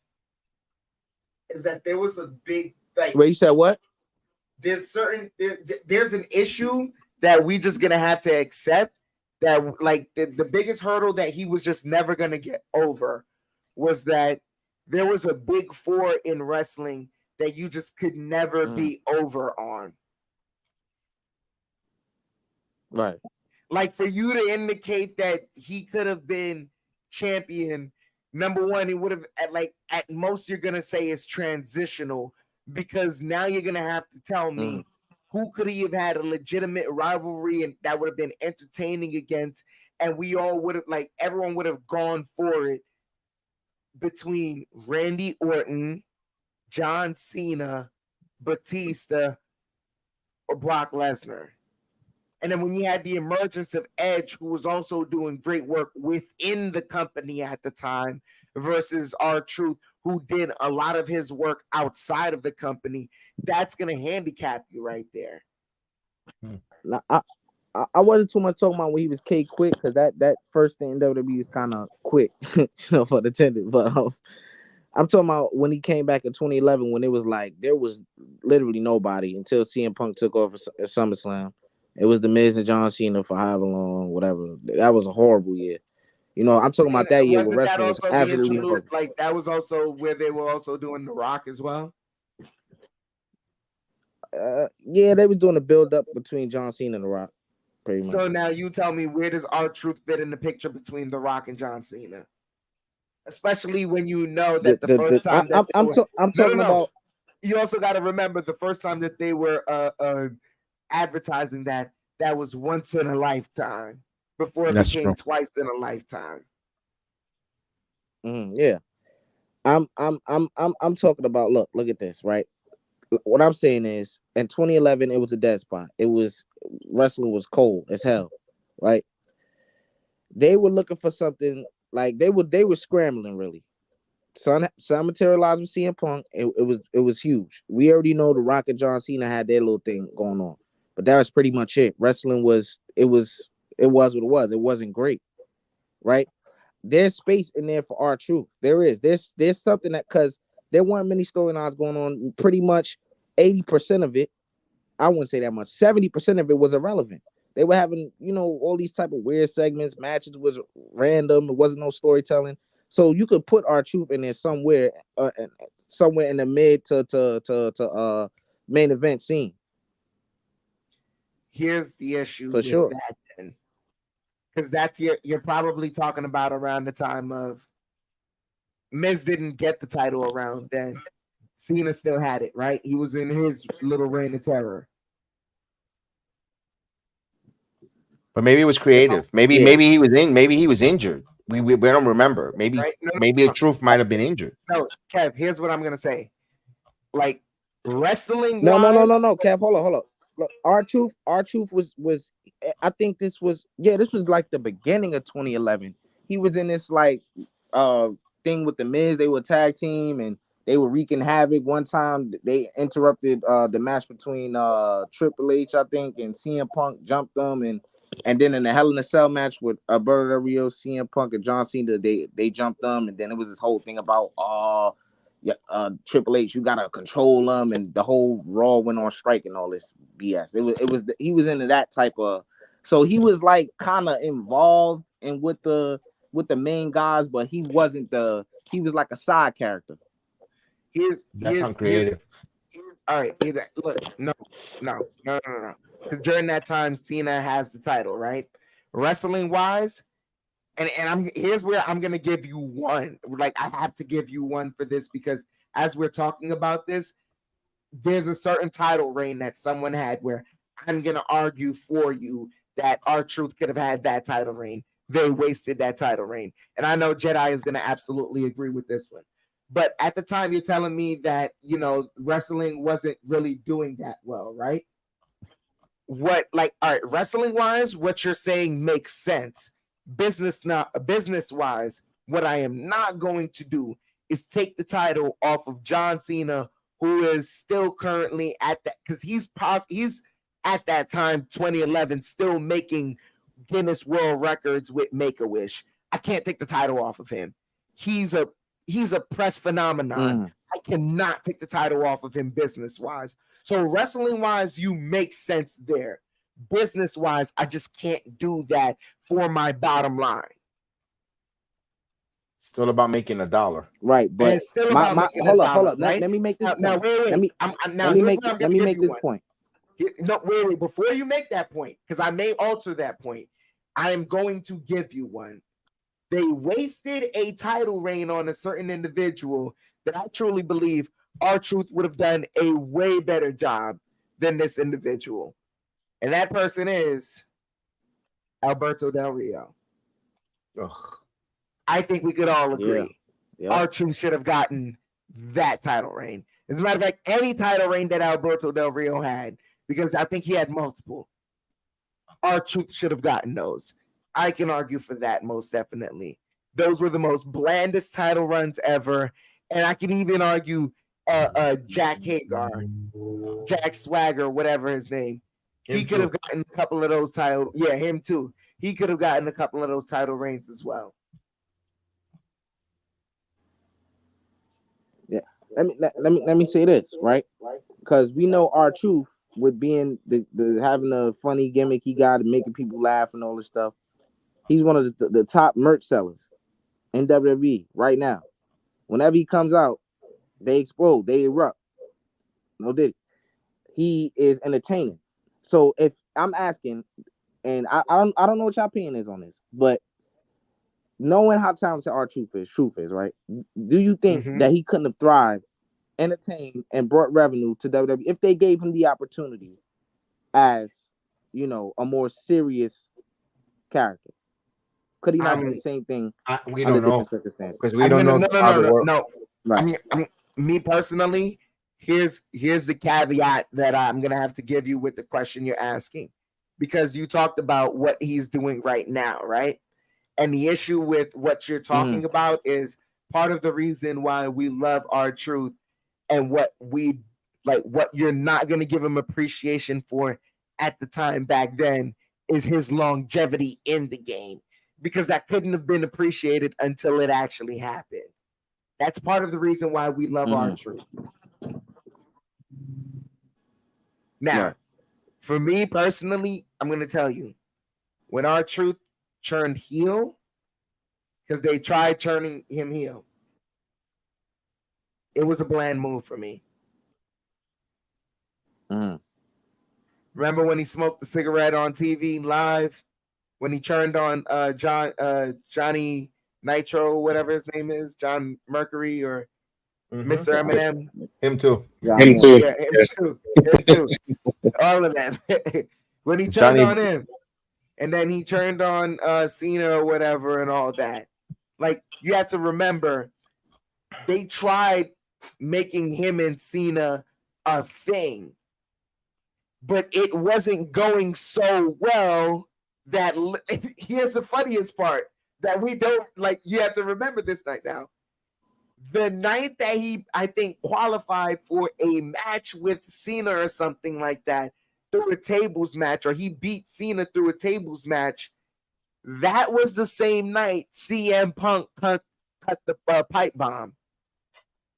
So even in his moment to shine, he got usurped by another main stage player who was emerging. The talent is like I say, talent is.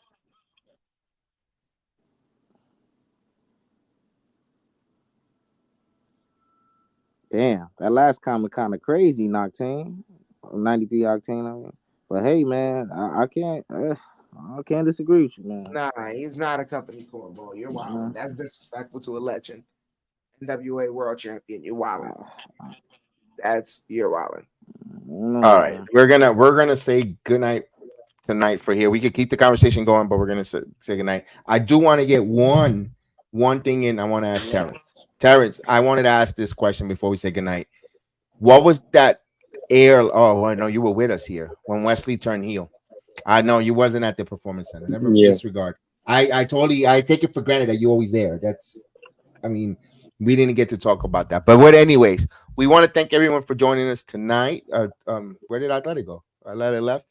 We want to say thank you for everyone. We're going to keep the conversation going in the back. So we thank you, everyone. We appreciate everyone. You have a good night. Yeet. Peace out. Yeet.